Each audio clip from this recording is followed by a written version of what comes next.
Watching this transmission, whether you're watching us from your condo in the sky or your cabin in the woods, or just couch surfing, or maybe on a road trip, or relaxing on your lazy boy. People of the night, welcome to Mike in the Night.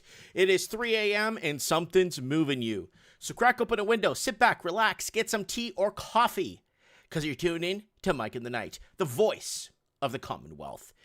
Hashtag Mike in the Night. Guys, check it out. Hashtag Mike in the Night. Let's get this out there. How's everyone doing out there? Hope everyone's doing good. We're tuned in to another very serious edition of Mike in the Night. We are here for a very serious edition of Mike in the Night because our great leader let the cat out of the bag. So we're going to be replaying that. I'm gonna bring up that video there real quick. Of our great leader, highest level of government in Canada, let the cat out of the bag. So we'll get that to that in a little bit. I want to thank everyone for joining us, being part of the show. And, we've been doing this for a good while now. And, if it wasn't for you guys in the comment section, voting up or down the video, being part of the discussion, calling in, being part of everything, there wouldn't be a show, right? So, it's a nice underground little hangout we got here. There's not a lot of people that subscribe to the channel. A lot of people don't agree with my views. Some people that could tolerate me or put up with me stay and watch anyway. You know what I'm saying? So there's a mixed bag of everybody out there, and everybody's welcome, and everyone's very deeply loved. Oh yeah, that's one we got here. That's the truth. That's what we got right here. We got search for the truth in the comments. We got Low Roller Scratcher just preaching on Bitcoin in the comment section. We got Tim Morris. We got CJ. We got Ravens VC1 from just outside Detroit here. Not here, but on the show tonight on Mike in the Night. It's 3 a.m. and what is moving you tonight? Oh, something's moving you. That's for sure. People of the night, it is Mike in the Night. Okay, guys, before we get into some important news on before we get into the whole news segment of the show, we're going to go ahead real quick and do just a tiny channel plug. That's all I got going on, guys. So, and then we'll get into some of the headlines, and then from the headlines, we'll start taking in a few calls. The Great Reset, highest level of government. I mentioned that to somebody in my store the other day. Somebody was in my store. So I made the mistake of actually talking politics to somebody in my store. And I said, your great leader said this and this and that. Oh, he never said that. He'd never say that.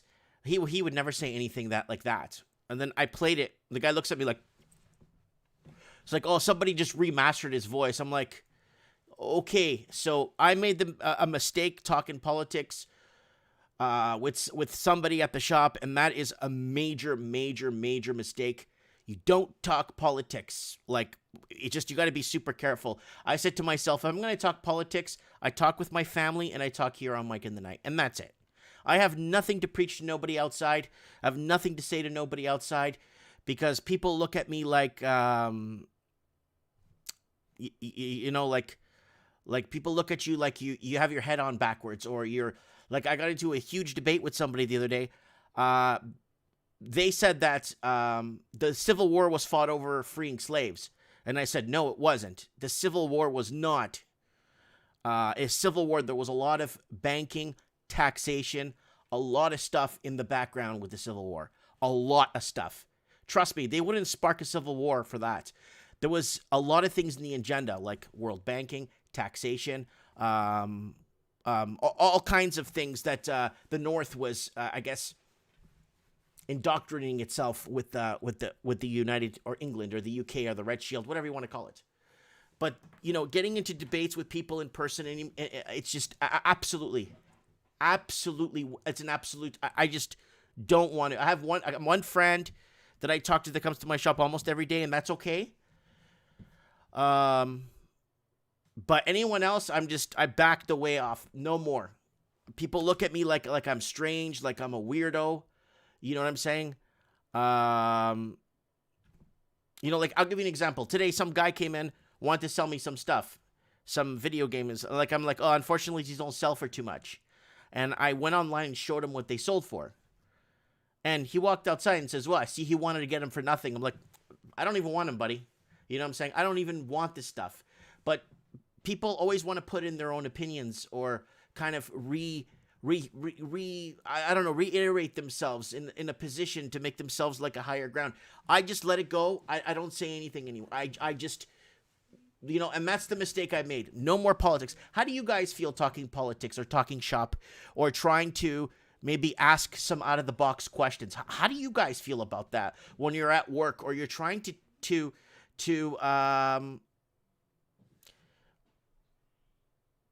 explain something to somebody? I see, like somebody saying, red pilled on the Civil War. Nice. Yeah. I met a gentleman, I think his name was Arnold Jackson, and his grandfather fought for the South in the Black Regiment in the South, And there was several black regiments. Oh, and I was looked like a I was looked like an absolute, like a hideous snake with foaming at the mouth when I said that there was black regiments fighting for the South. Then the person looked at me and said, why would black people fight for the South?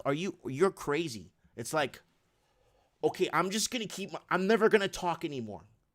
I'm just going to keep it to myself, and then I could come and talk to you guys. You're the only guys I could talk to that could understand and have a debate or discussion. Right? So you try to red pill someone or just discuss something, of anything, any topic.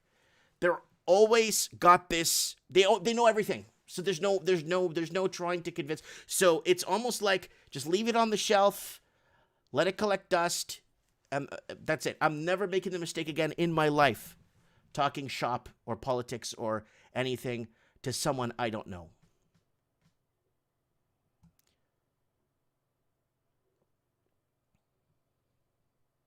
So we got people in the comments section here. So, and less segregated than the North. Oh, yeah. The North held, a lot of people don't know this because I spoke to a lot of people in the South when I was visiting Georgia, South Georgia, Macon, Georgia. And they told me in Louisiana, North Florida, they told me that's the North held slaves for 7 years longer than the South did. That's what they told me. And they told me that no other book or history book or anything will tell you that to your face. And that's the world we live in. Sorry, I had to bring up slavery as one of the examples, right? You try to explain the economics, the ergonomics, the zones of pain, right? And dismantle and deleverage both sides and kind of figure out what's building up on the sides to kind of retrace the war and retrace the true follow the money. And trust me, it doesn't lead to slavery. It falls to everything else that we are fighting for today and we are enslaved with today. We are fighting for it today and we are enslaved with it today. It's the same thing they were fighting for back in the day. Yeah. All right. Let's go into a plug for the day, guys. Let's go into the channel plug. All right, guys, let's go into article scan. Guys, don't forget to subscribe to the channel. If you guys get a chance, don't forget to set your reminders for next week's Mike in the Night. Here it is, trends in the housing market. Where do we go? There's a lot of people in a lot of American states, Canada, Australia, and New Zealand are being forced into homelessness because the shelters are overcrowded and people are having a really tough time making ends meet. That's trends in the housing market. And guys, don't forget to join me next week on Mike in the Night, where we talk about Agenda 2030. So tonight we're going to unlock the Great Reset, and then we'll pick apart the Agenda 2030 manual PDF so we could get a little bit of an understanding. Guys, don't forget to buy something. I want to thank everyone that's been buying mugs and t-shirts and all kinds of stuff on here. The dirt bike t-shirts here if you guys want to pick it up. Lots of cool stuff. We got a Raven mug in there now. Don't forget to follow me if you can, on Facebook fan page. I want to get up to 120,000 fans. Unfortunately, they don't want to verify my page because they said I'm not a real person. Guys, I'm on Parler. I am on Parler. Look at that. I'm on Parler and I get more views with nobody following me.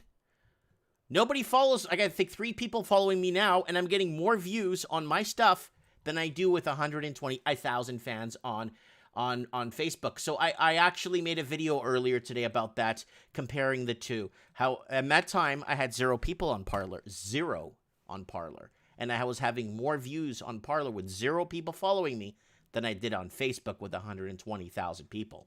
So Facebook could go straight to hell. Yeah. Guys, Instagram, if you guys want to send me a message here, show tips goes here. Send me your show tips here. I get messages easier here for some reason. Facebook filters stuff. Art by Dano. Don't forget to check out our man Dano. Don't forget to check him out. Selling his artwork on the beach there in California. Has been doing it for decades, and he does a really good job. He sent me a Christmas package, and Jada Mills, check him out. Really good politically driven music. If you guys want to check it out, go ahead and check it out. It is time for Mike in the Night, People of the Night. Whoa. If you feel all right. Whoa. It is Mike in the Night. Okay. Yeah, Heartsweet saying, drop that site in 2010. Fake book is for narcs. And, yeah, they're calling it fake book. Cameron said, just downloaded Parler, just need to make an account. Go ahead, man. Go ahead, buddy. Make one and follow me on there, man. At least people will see. You know what? I'd rather be on Parler with 2 followers and people actually see my stuff than be on Facebook with 120,000 followers and nobody. I don't know who's messaging me here on Facebook. And with nobody following me on Facebook. So I'm going to have to close that. I'm getting messages here on Facebook. Okay, yeah, so I just kind of wanted to throw that out there. And, all right, let's get on to some news before we start kicking it off tonight with Mike in the Night. Fedbook, yes, the Fedbook. And Sean Lieberman's YouTube is starting its credit score system with their new TOS. Yeah. So we got Anna Key saying, hi, Mike. Woo, the Great Reset, leaving second Facebook. Yeah, everybody come and join me on Parler. We'll have a small community. We'll just be us hanging out, doing our thing. You know what I'm saying? And I wanted to open that video with our great leader. So let me just open that real quick so I can reference it tonight, so that Facebook or FaceCrook understands that we are not back into hibernation. So let's find a plug of it here, so they know that we are not trying to make this up, or we're trying to do. So that stuff, is from Sean Lieberman, and that's what or making stuff up to get like more views. And here it is. There's because it's unscrupulous, without any proper political moralities, because it's out. I even spoke to my lawyer. I even told, look, I want to do a feed. I want to talk about, okay, here it is here. Their assets. So let's replay here. It's on the video here from that Mike in the Night. I did that special Mike in the Night that no one got to know. Who is your daddy and what does he do? Yeah. For sustainable development and the SDGs. Canada is here to listen and to help. This pandemic has provided an opportunity. For a reset. This is our chance to accelerate our pre-pandemic efforts. Who is your daddy and what does he do? That actually address global challenges like extreme poverty, inequality, and climate change. So you added there, you got my Who is Your Daddy going over it. I like to play that once in a while. Accelerate our pre-pandemic efforts to reimagine economic systems that actually address global challenges like extreme poverty, inequality, and climate change. So I was told that this was some sound clip that was redone to make him sound like he was saying that. And again, I'm never talking shop or politics anymore. I'm done. Like, I'm gonna keep my opinions to myself, because you save a lot of stress. Anyways, I'm saying in public. On here, we look out for each other here on Mike in the Night.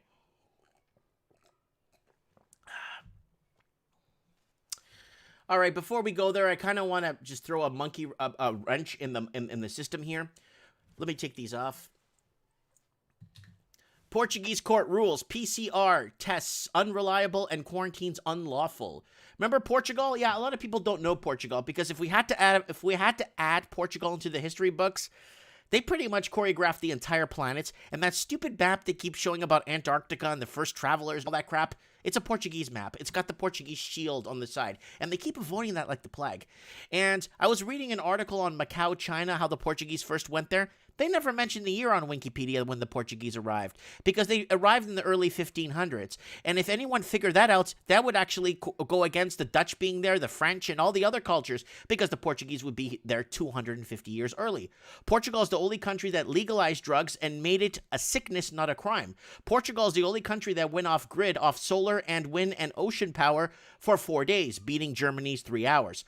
Now, what does Portugal have right now? Well, Portuguese court rules PCR tests unreliable and quarantines unlawful. Important legal discussion faces total media blackout in the Western world. Tribunal de Relação de Lisboa. Procuradorio Geral Distrital de Lisboa. Those big words there in Portuguese. Basically, it's the Governor General of the District of Lisbon. So what they're saying here, an appeals court in Portugal has ruled that the PCR process is not reliable for tests for SARS-CoV-2, and therefore any enforced quarantine based on these test results is unlawful.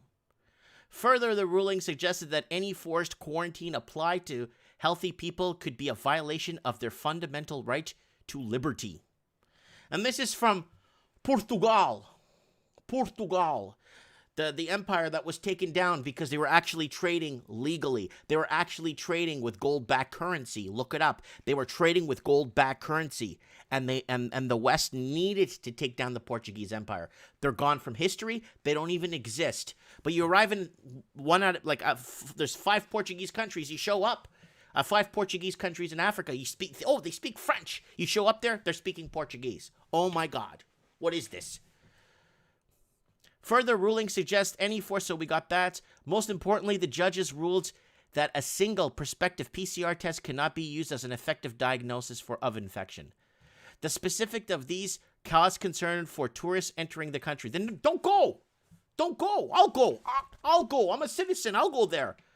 All entering the country from Germany, all of whom are anonymous in the transcript of the case, who are quarantined by the regional health authority of the 4. 1 only had tested positive for the virus.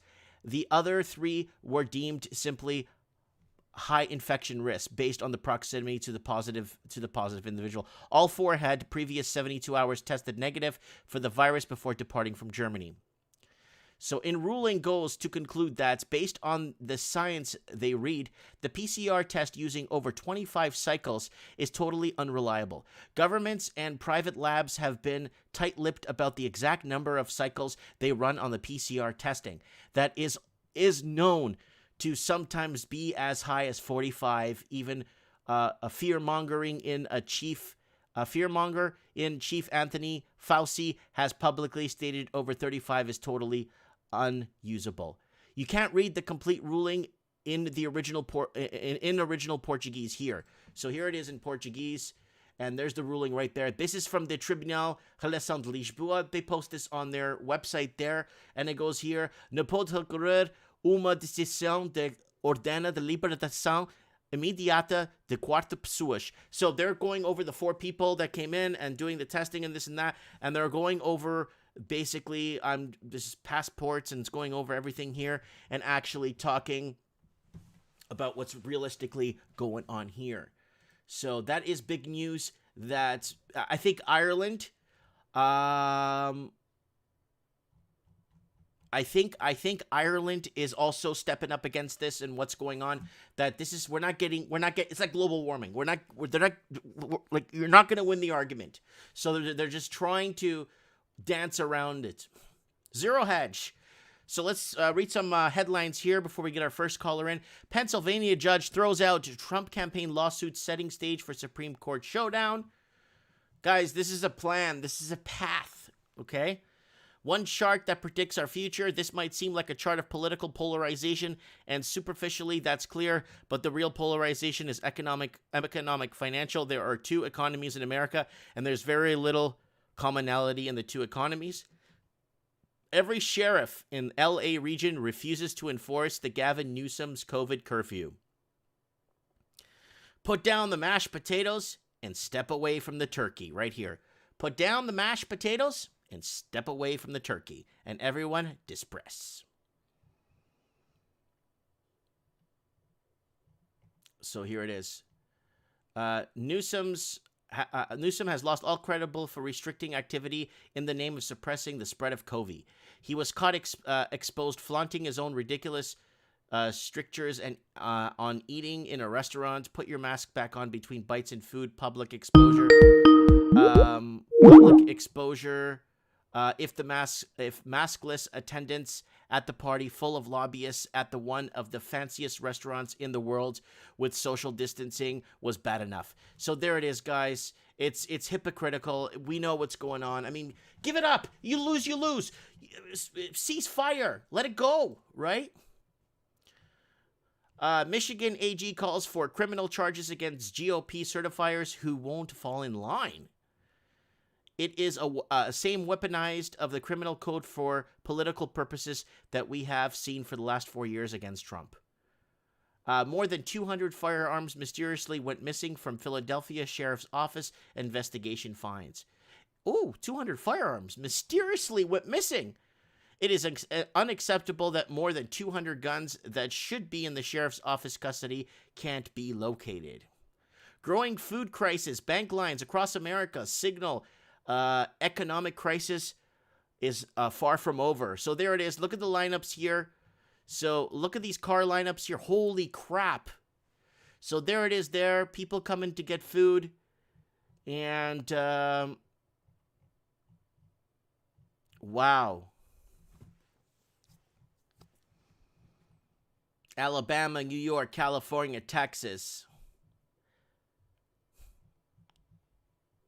PPP, state location health, UI, checks. This goes over everything. Lockdowns now, second wave. So there it is, guys. The second wave. So there it is. There's the side-by-side comparison. Here you have, this is back in the 30s during the Great Depression, and we are now in a digital recession. And that's, I'm going to coin that term, but some big channel with 300 million subscribers will coin it and go ahead and be the champion of the world.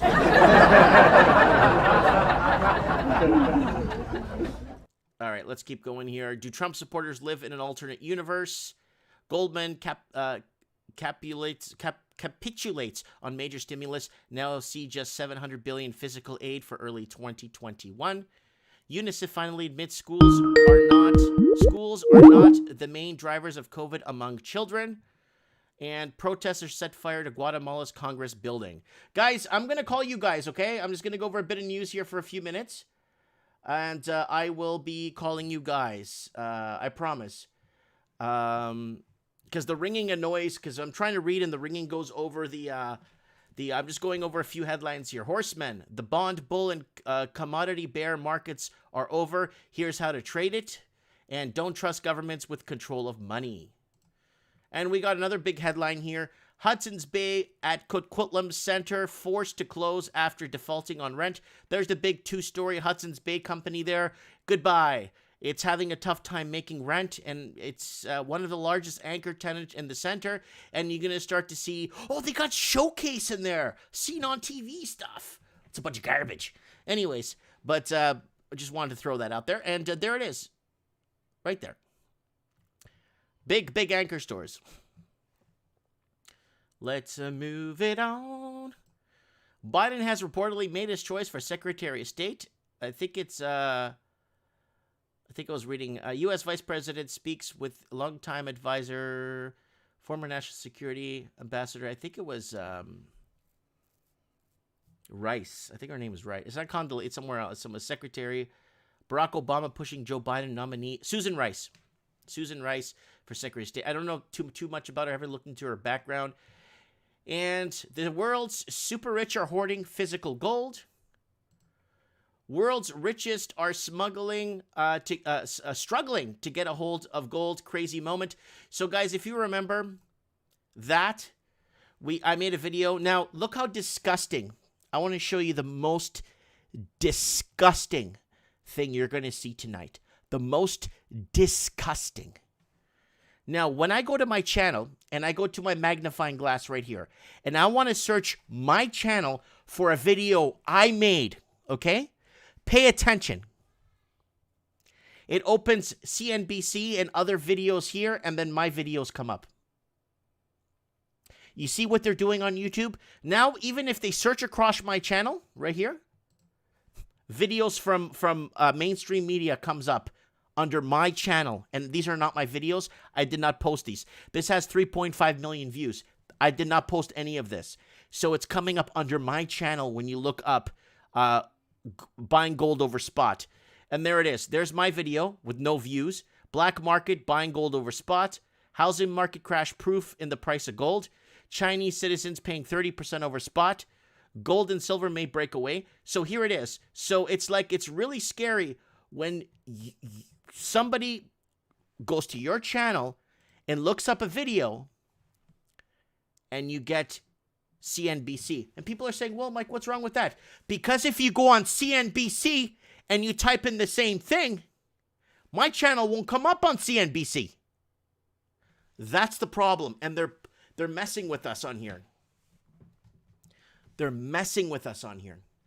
And I hate when they do this crap. So you search my channel, party. Okay, then you start getting all kinds of videos that are not mine. And then you get some videos that are mine. Most of them are mine. But you know what I'm saying, right? You just start to get... let's type in money. I know I use money a lot. It'll help if I spell it right. Money. Okay, see, here we go. No, that's me. That's me. That's me. Okay, most of this is me. But sometimes when you type in, I guess it's doing it because it knows I'm live. I'm just joking. I don't know if it knows I'm live. But you know what I'm saying, right? Like you type in some stuff and somebody else's videos come up. It's really sad that they try to discredit you as much as humanly possible. So I got this from the Raven today. We're going to try and get the Raven on. I'm just trying to message somebody back here. Somebody else coming on the show here tonight. Yeah, so that's that right there. So we're going to go over this. The Raven wants to go over this video at this is from Mike in the Night. It's in your head, zombie. From Mike in the Night from September 28th, 2019. This is before 2020. So this is pre-COVID. So I'm going to see what we're going to see with me and the Raven we're talking about here. And what else we got here? Just a bunch of mainstream stuff here. And that's that. So we got the video here.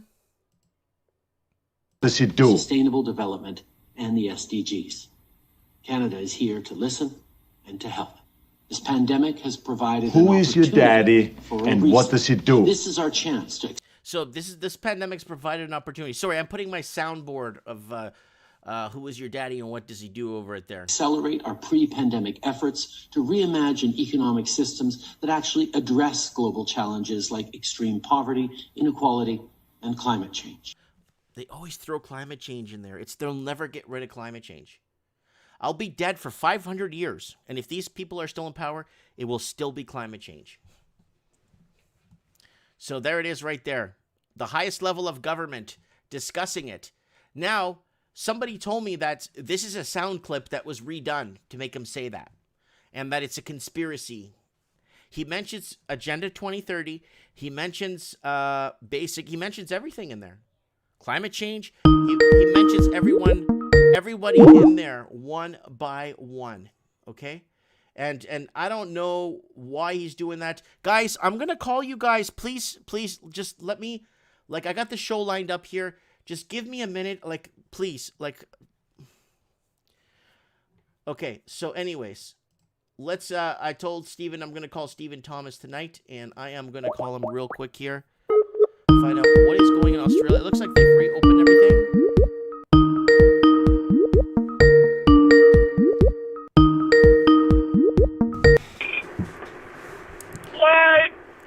Steven. Hi there, how are you? Good. I could barely hear you. I could barely hear you there.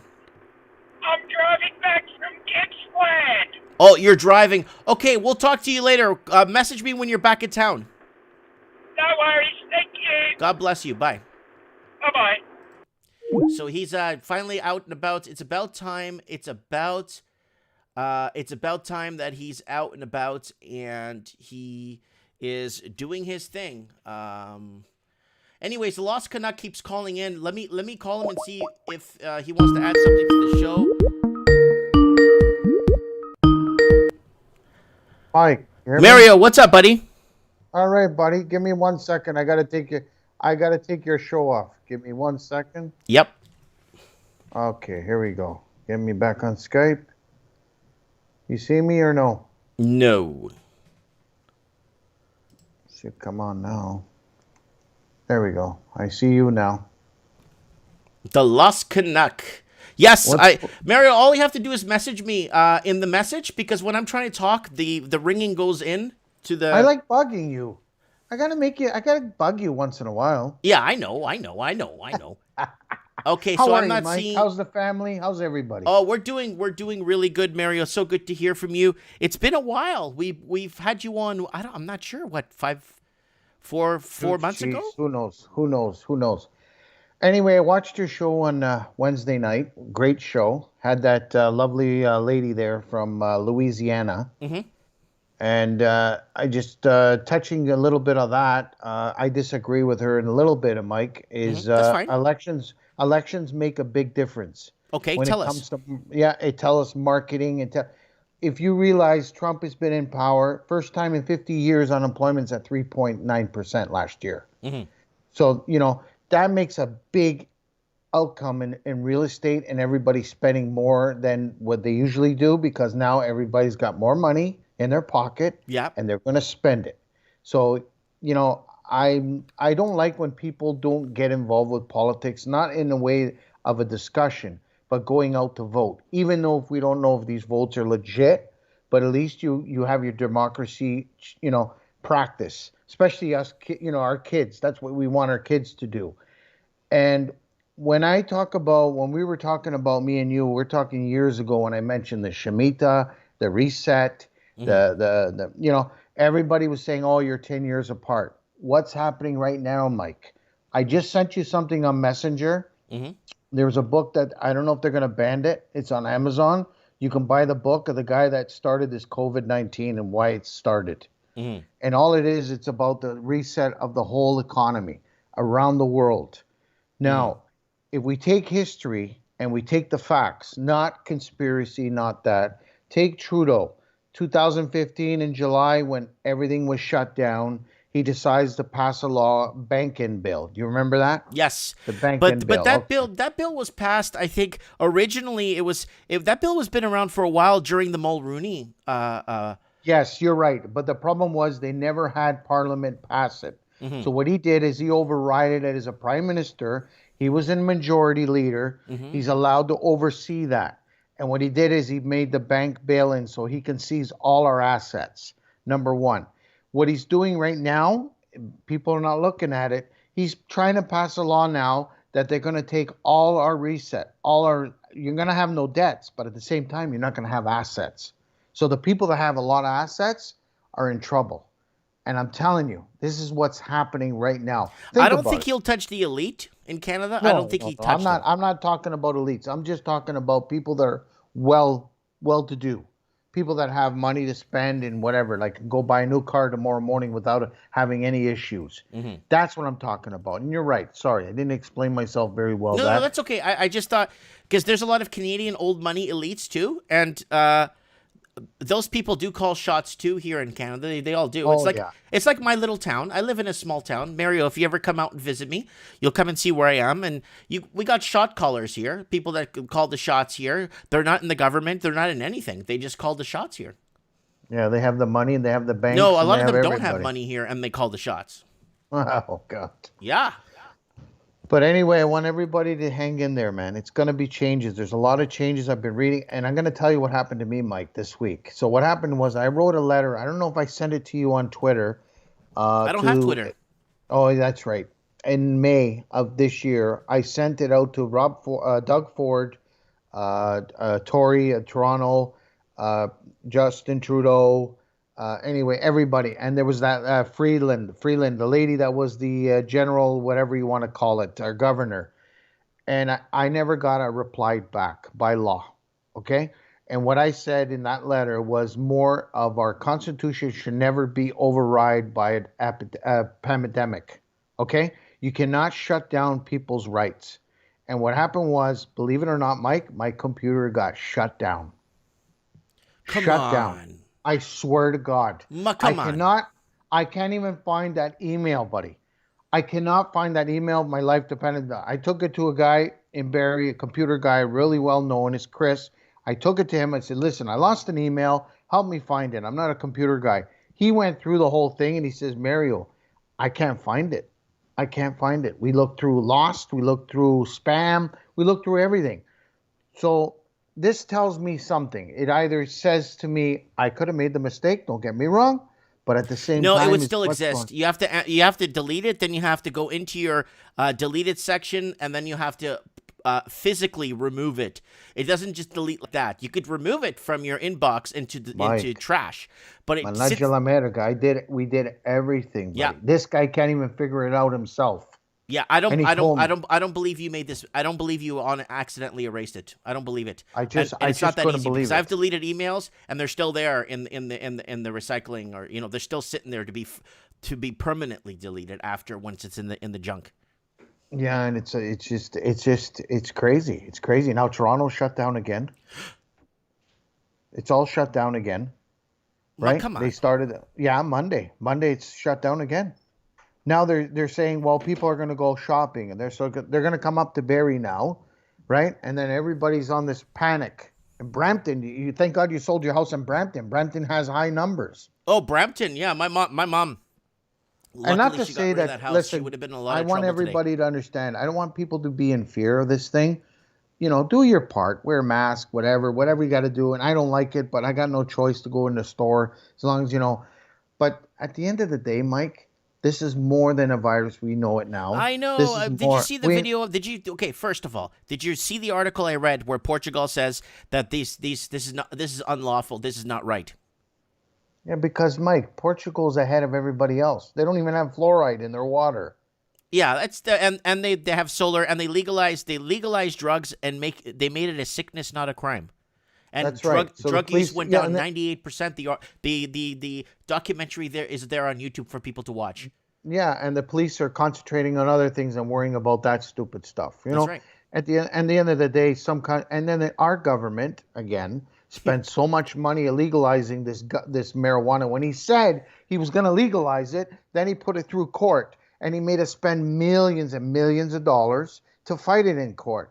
So here's the thing that's going to be big now. This is why I had to get on the show. Dominion machines. Mm-hmm. If you notice, all the people that are LinkedIn that are working for that company in Toronto, and I think it's somewhere else in another big city out somewhere in Europe, they are getting deleted as we speak. Germany. So they're deleting all their LinkedIn accounts. Really? Because you can look it up. You can look it up yourself. So all those Dominion machines have been used in Italy. Uh-huh. They've been used in all over the world. Over the world. I think they used them in the Venezuelan elections too. That's right. And he's the one that's ratting out. He's ratting out that they can control it from the internet. Well, they could, yeah. So Mario, the video that I played of JT, our friend JT there, Justin, mm-hmm. He basically said, I'm going to play it here for you guys to hear that are listening to the show. He basically said, this COVID has been an opportunity for us to, I'll say it in his words. Hold on, let me backtrack it here.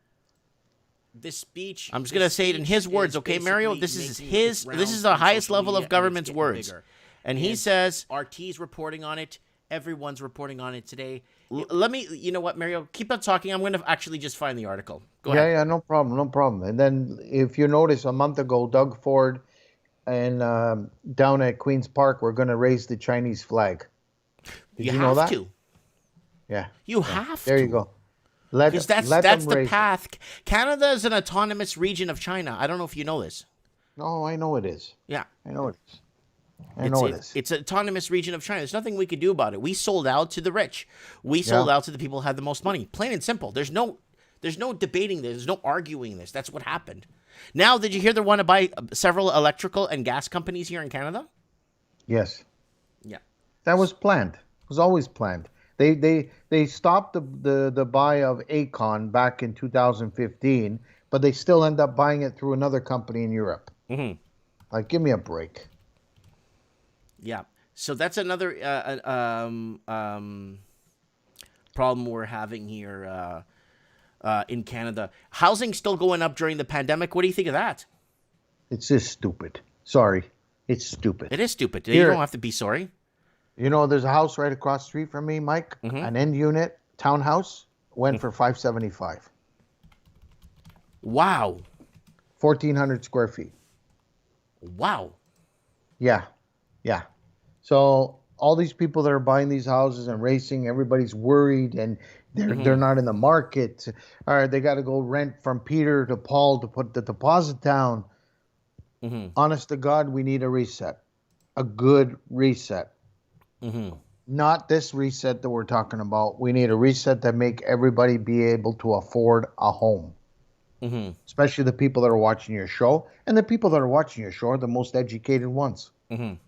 The Yeah, ones that well, are we have an outside. understanding. We see both sides. We see what the other side's trying to do. We see what we're trying to do. We see how we're divided. We see how they're dividing us. A lot of people don't see us being divided. They actually see us being, we are trying to change the narrative, which is not true. Man, this video is becoming impossible to find. I'm having a tough time finding this video now.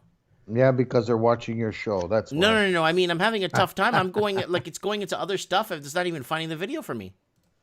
But you notice, Mike, people think I'm crazy. I was making my wife's friends all laugh. I said, if you pay attention to Trudeau, I did a video on it. You pay attention to him speaking. Then when he puts a mask on and he goes on another one, they don't look the same to me, man. They don't look the same to me. They don't look the Okay, I found same the to me. video. Mario, here it is. I'm going to play it for the people watching. So we're going to I want to ask we're going to break it down. So you're going to give me your opinion, okay, Mario? Go ahead. So we're going to start now. It's going to say, I'm going to tell you what he's saying. Building back better means getting support to the most vulnerable while maintaining our momentum Let's see if on it plays reaching back the from the beginning 2030 here. Hold on. agenda for sustainable development and the SDGs. Hold on, it's going to replay. Canada is here to listen and to help. This pandemic has provided an opportunity. What does he mean by that, Mario? An opportunity to change our everyday life. An opportunity for government to have full control. Okay. Banks to have full control. Making us feel comfortable of this $2,000 a month per each individual that we're going to end up paying for the next 50 years. Okay. You got businesses that can't pay their rent. You got Hudson Bay that even put out an article last month that they couldn't pay their rent all across Canada. I got that. They're shutting down the biggest. I saw it on your show. The biggest They're location in Coquitlam Coquitlam Center, 2 levels. And then you have Dominion voting machine. They're shutting down in Toronto. Why are they shutting all of a sudden down in Toronto? Because they have the DOJ right up their arse. Yeah. So now this is going to be huge. So what he's trying to do is he's trying to change all the aspects of Canada, because once this gets out, that means the Prime Minister of Canada was never elected by the people. It was elected by the machines. And that's why I want people to pay attention to, because it's not about counting the votes right now. They don't care about that. He played this so perfect, Mike, that it's not funny. So what he's doing is he's letting the judges do what they have to do, but then they're going to bring up these machines and where they came from. At the end of the day, we all know who made these machines. We all know who owns them. GS. Okay? And he's banned from a lot of countries. He's actually banned from the Philippines. He's going to be banned in Taiwan. He's banned in China, not in China, Taiwan and Japan right now. So what's going to happen when he comes? And if you notice, the PC were fighting with Mr. Trudeau, Aaron Toole. He was upset with him bringing over 5 rich people from the States over to Canada when our borders were closed. Did you hear about that? Yes. And yeah, I bet and yes again, is it's all a of them. one-sided thing. It's hold on. Is it okay? We're gonna continue this. Okay, let's continue what he says. Let's break it down. You already broke down the first part. Ready? Second part, he says, for a reset. This is our chance to it's an opportunity for a reset. Now he says this is a chance accelerate our pre-pandemic efforts to reimagine economic systems. To accelerate our pre-pandemic efforts to imagine a system. There you go. So what does that tell you? And when we're talking about a cabal or a group that are against humanitarians or against good people like us, people watching, they have to program themselves to tell us, to make it so that they did tell us by law, but they didn't give us a definition of what it means. Because 99% of these people that are watching it are clueless. They think, oh, that's great. What a great prime minister. You know what? Give me a friggin' break, man. Woo! I swear to God. I swear to God. I rather live out in the woods somewhere where I have no power, no nothing, than let this guy keep running this country. Because not only is he going to make us go in jail, he's going to make us lose everything. And we need this guy to get out. And not only him, Mike. Mm-hmm. We need the system to be broken. The system to be teared apart, ripped up, and let somebody go in there and change everything. Even if we have to start at zero. I don't care. Because at the end of the day, it's going to be better than what this guy wants to do. You know, he banned those guns back in the Nova Scotia shooting. Not that I'm, encouraging guns and whatever. But why would you ban a weapon instead of making laws more enforced? And of course, who knows what happened there? Now he's letting more Chinese companies buy in our companies, and now they want to raise a flag on our land. You know, in the Baffin Islands, we lost our biggest gold mine. We have these. Yeah, that's right. We were talking about this years ago, buddy. Years ago, and then this guy wants me to tell me that he's winning all these elections. That's why we have to wake up, because I think in reality, nobody won this election. It's across the board. We're probably all even. And the problem is nobody challenges it because it's so corrupted. Mm-hmm. It's so controlled. Instead of saying, forget about the Dominion machines, forget about this, let's hand count. You can never lie. Math does not lie. No, even hand counting it could be okay, guys, I want to tell you guys a story, okay? Mario, I want you to hear this story, okay? This is kind of important. I actually told this to one of our former city councils here in town. I told him the story. This is kind of an important story, okay? In grade 12, I ran for school president, okay, Mario? And everybody campaigned. I said my speech. We campaigned. We said our speech on the PAs. We had an in-person speech. We went class to class to give independent speeches. We went to go discuss and blah, blah, blah. Create campaign promises and whatever, right, Mario? Yeah. So I did mine, and then there was a girl running against me, and we both went. We did our thing and went for about 4 days of that and campaigning. I even had a nice leisure suit jacket on, and I would walk around like I'm running for president. I hope I win, blah, blah, blah, right? Okay. So I don't know, remember that time when I went to Toronto to visit you? When I went to Toronto to visit my family and I visited and I spoke to you. Do you remember that time? Yeah. Okay. I was with my wife in the mall, in Yorkdale Mall, and a former high school friend came to me, and she told me, Mike, I want to tell you something. She saw me. She's like, oh, good for you. You're married. You have kids. Good for you. Mike, I have something I need to tell you, and it's been something I've been holding for so many years, and for some reason I feel that you need to know this. And I'm like, what is it?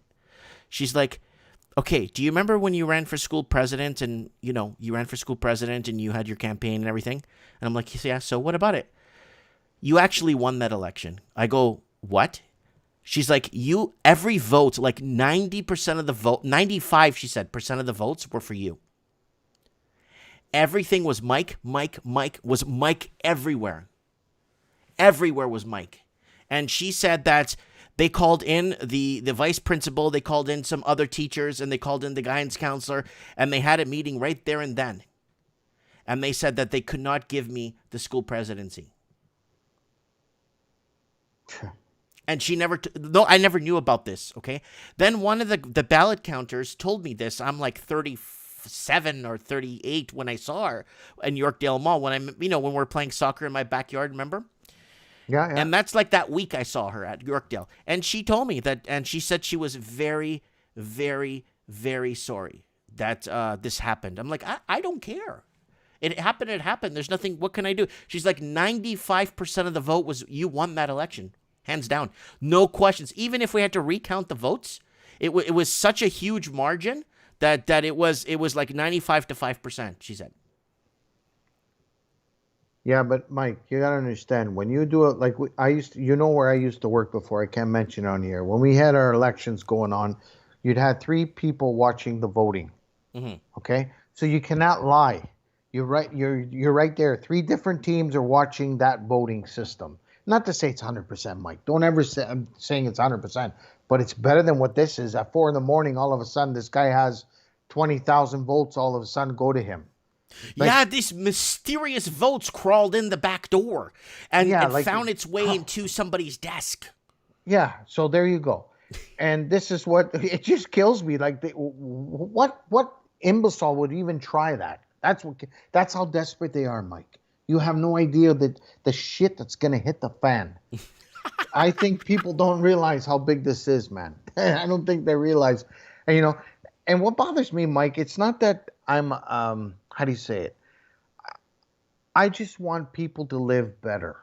Get up in the morning, go to work. I'm not asking anyone to change water into wine. No, you know what I'm saying? That's right. That's what I'm saying. Like, I'd rather us pay 10, 15% less on taxes and we have more money to spend. Stretch the dollar a little bit. What does this clown do? He still put the carbon tax on our gas so he could pay the UN and the French system and this climate control and whatever you want to call it. Then we have COVID. Now he's giving us $2,000 to some people. Thank God I'm working. And, a lot of people aren't today. And how do they make it? But hey, Mike, there's actually a cure for the virus. You know what it's called? It's called canceling your cable. No, it's called the housing market. Because it doesn't seem to freaking go down. Keeps going up and up and up. Woo-hoo. I just tell everyone to cancel their cable and that COVID's over. Yeah, God. So, yeah. But anyway, Mike, I want other people to call in. I don't want everybody just to hear me blab my mouth. But I said, I'm happy that you called in. I was going to call you back. I just wanted to go over a few headlines before I got into the calls. So, people know there's a little bit, we're covering a little bit of current events, right? Because sometimes, Mario, current events tie into what's happening, you kind of connect the dots, I know. Right? I've been actually subscribed to, I think it's called EMOC News Times. Mm-hmm. And that one there is pretty good. Yeah. That one gets those into guys are detail. all professionals, right? There's no bias or anything. They just tell you the way it is. Newsmax is another one I've been watching on YouTube, but knowing what's going on down in the States. I've been talking to my cousin out in Chicago, and he's telling me over there they're having protests, but they won't put it on the news. Dude, there's like 10 shootings a day in Chicago. Yeah. And it's crazy, but I want everybody to hear me when I say this. Doesn't matter how much gold you buy or Bitcoin or people that want to change the world for better. It's about your relationship with God at the end of the day. KCC has a question for you. Hold on. Any pension news? Yes, there's lots of pension news. Go. The problem is, how do you want me to explain it to you? We are in a crisis right now. This is the reason why we're in this COVID-19. It's not about the money. It's about paying out all these old people, the people that contribute to the country. Yeah, so infrastructure. Infrastructure is a big deal. People have no idea how important this infrastructure is, and without it, ambulances can't get to their destinations, and houses can't be built for foreigners to come in and buy them and leave them empty. That's right. And what's happening right now, people, is you had an introduction when I told you what happened with Sears Canada. Now you're going to have Hudson Bay go in. They're all excuses now not to pay people their pension. So the rich people are going to get richer. All the stockholders of these companies are going to own more than what they deserve, and they're going to be paid out. So when everybody says they sit down and they belong to an organization, a union, or whatever, oh, I'm getting this much a month. But they don't tell you that you've been contributing 20 to 30% more the last 5 years. Mm-hmm. You're going to lose 30% when you retire. So at the end of the day, they're going to get 40% of what they contribute. Guys, I'm going to give you the link to the Lost Canuck channel. Here it is, guys. The Lost Canuck. I'm going to go to article scan to show you. There's his channel right there. He put, I didn't even get this. I am subscribed. I didn't get the notification from the real results of 2020. It says 20. It's something written on the front there. So, guys, check it out. The Lost Canuck. Please go to subscribe. There's enough people watching this thing live to get him over 1,000 subscribers. Let's get him. Here's the link right here. Boom. The Lost Canuck. Check him out, The Lost Canuck. Can you do a video a week for us, Mario? Yes, I will. I'm going to start doing them. I'm going to do more political, more pension. I don't want to talk about housing anymore, Mike. I need you to talk about that. No, you could discuss housing. Like me, I do trends in the housing market. I don't make so many independent housing videos anymore.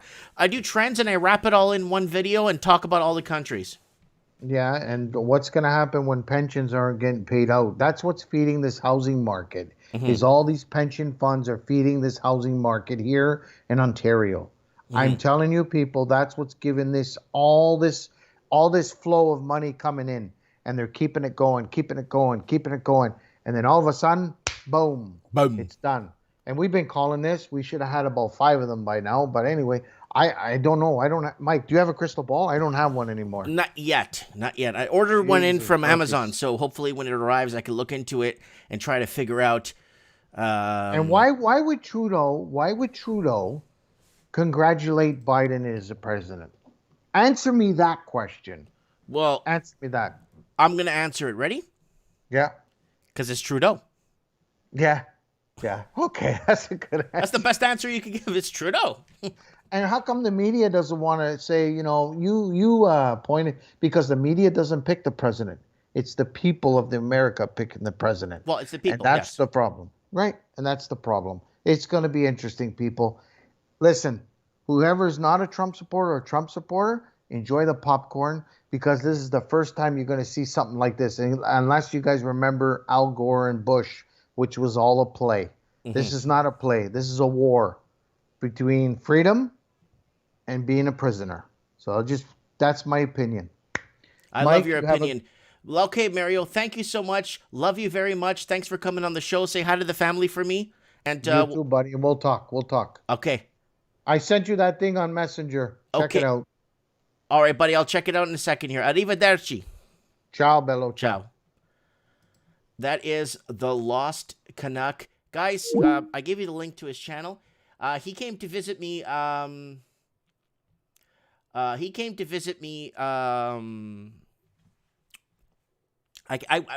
went to Brampton to visit my family at the time, and he came to visit me at my house in Brampton, and we went to go watch a soccer match together, and we talked a bit. I made a video too. I even have him.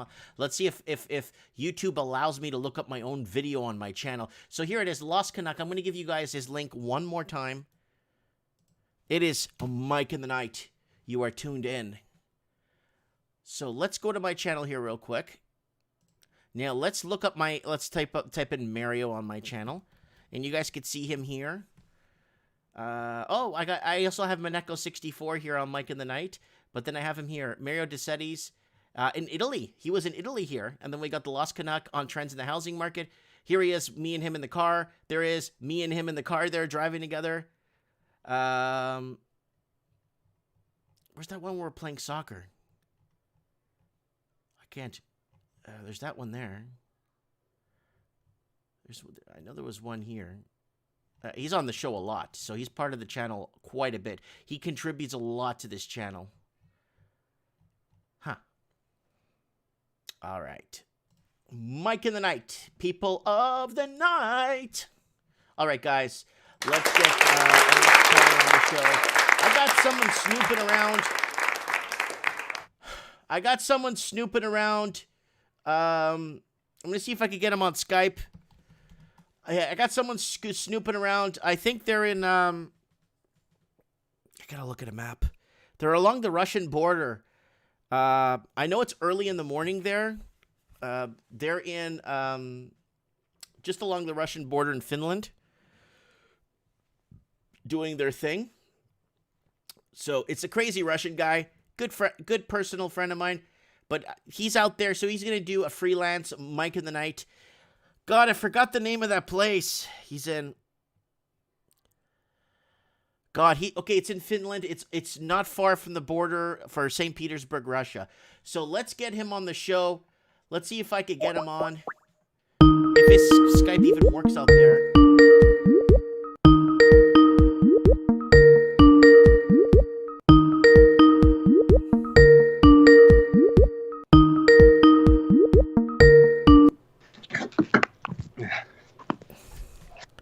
Hello?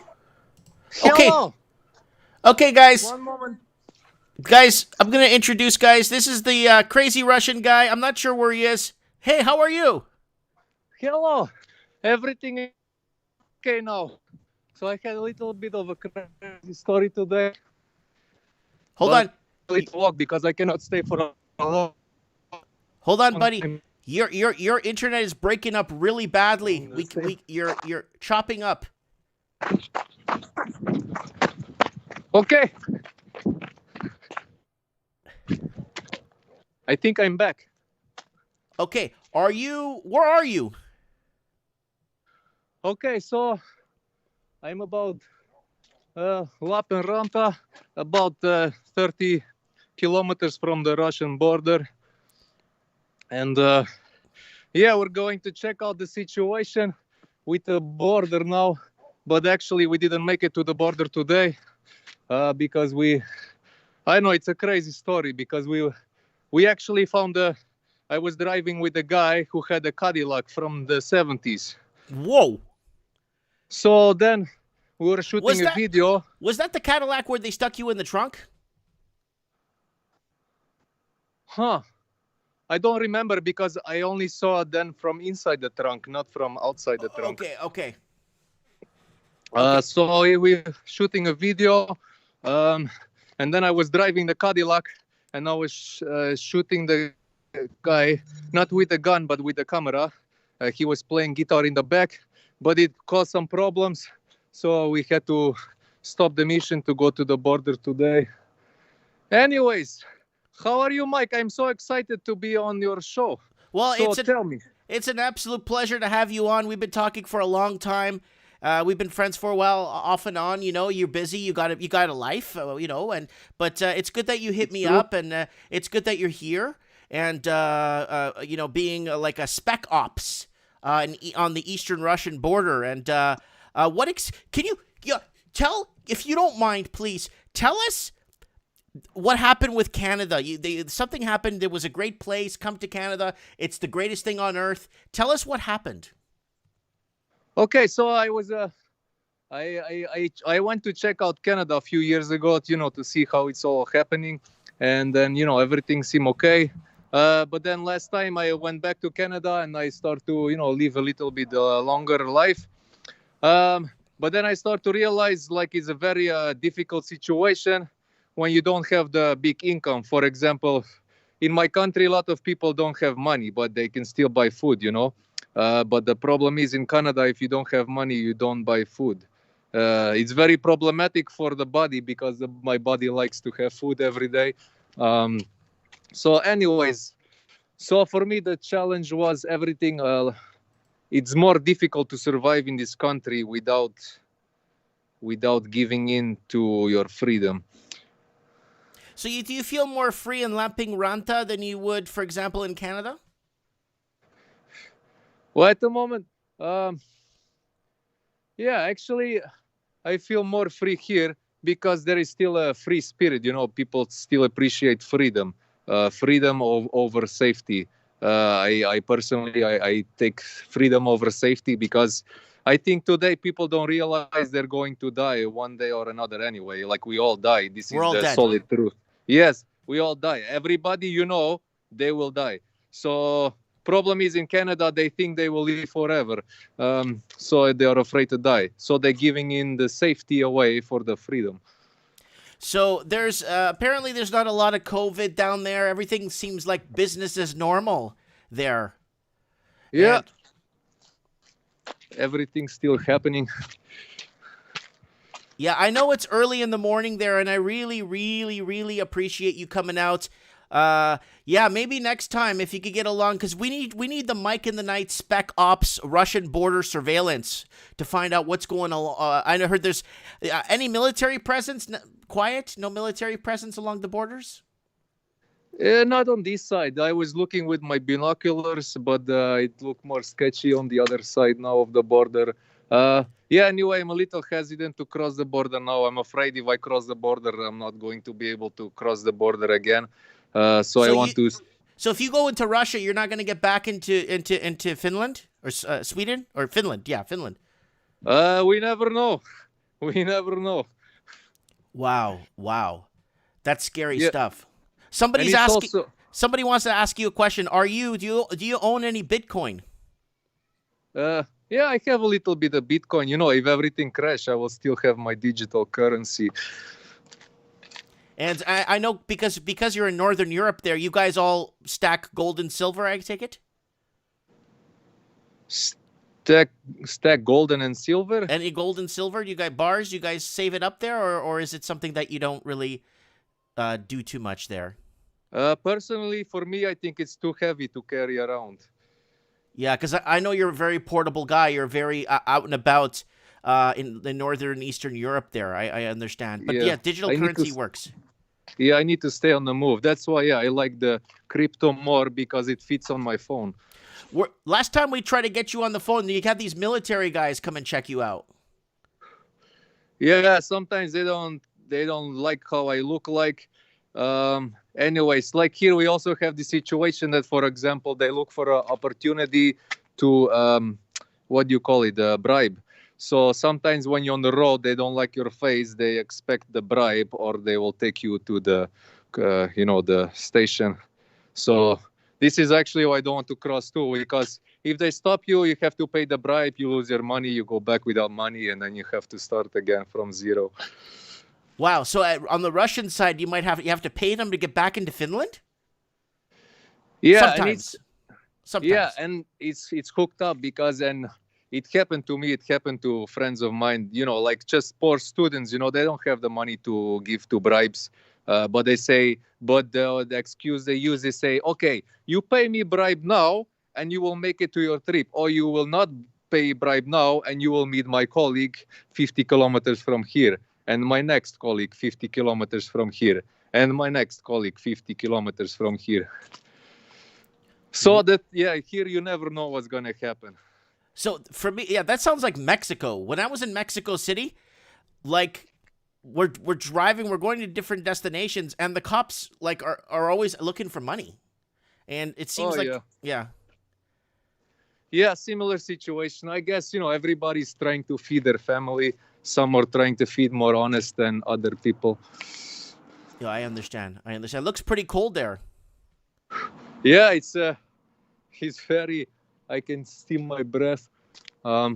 It's, I don't know, it's not too cold yet. It's only minus few degrees. But if my beard is still black, it's okay. When it gets colder, the beard becomes white, and then it's more problematic. Good. Okay, any other news or any other updates you need to give us?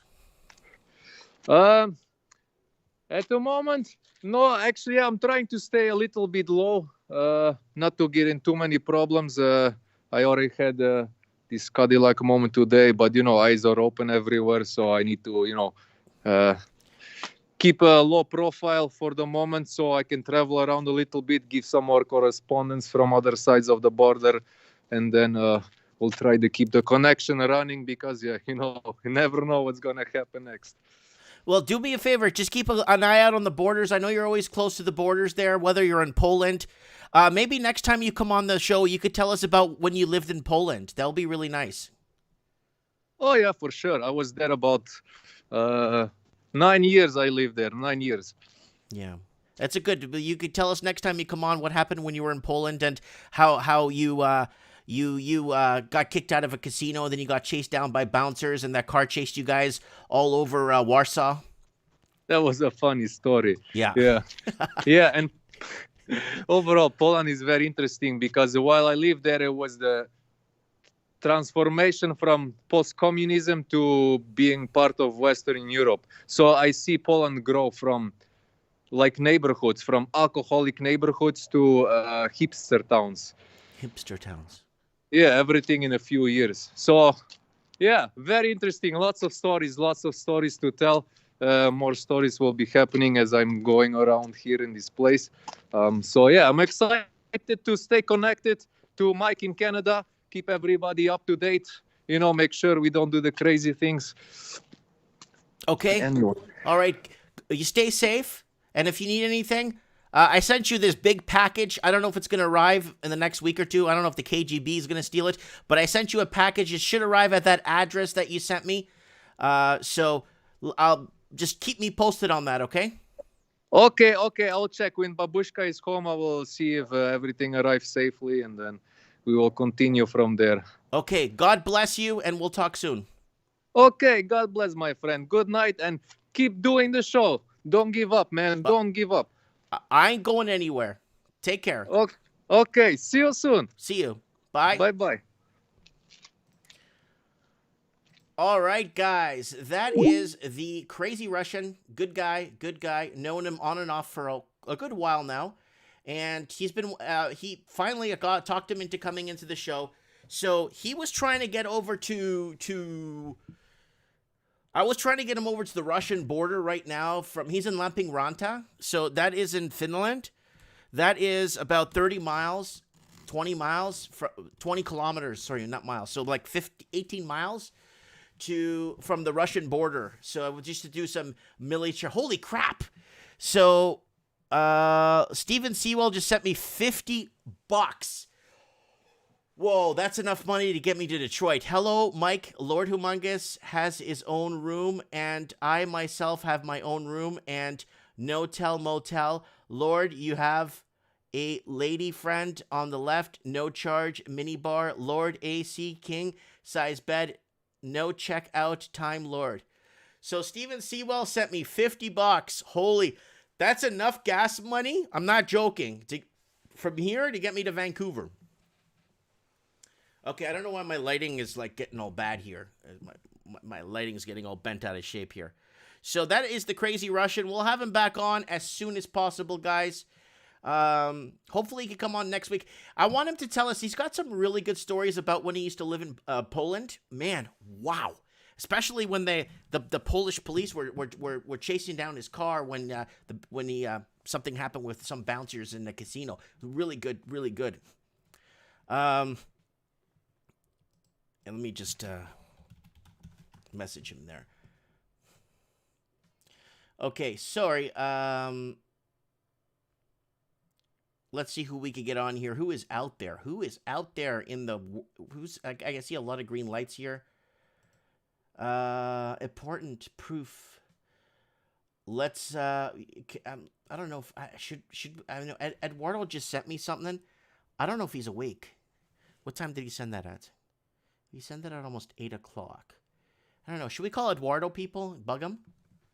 I know sometimes he has to work, right? Okay, let's get back to some comments here. And them tonight for Super Sweet. And then someone double. Steven Sewell, double thumbs up. I'd come on, Mike Matrix. Okay, there's somebody that wants to come on the show. Hold on, there's a first-time caller. Let me find him, please. Everybody. Okay, there he is. I'm calling him right now.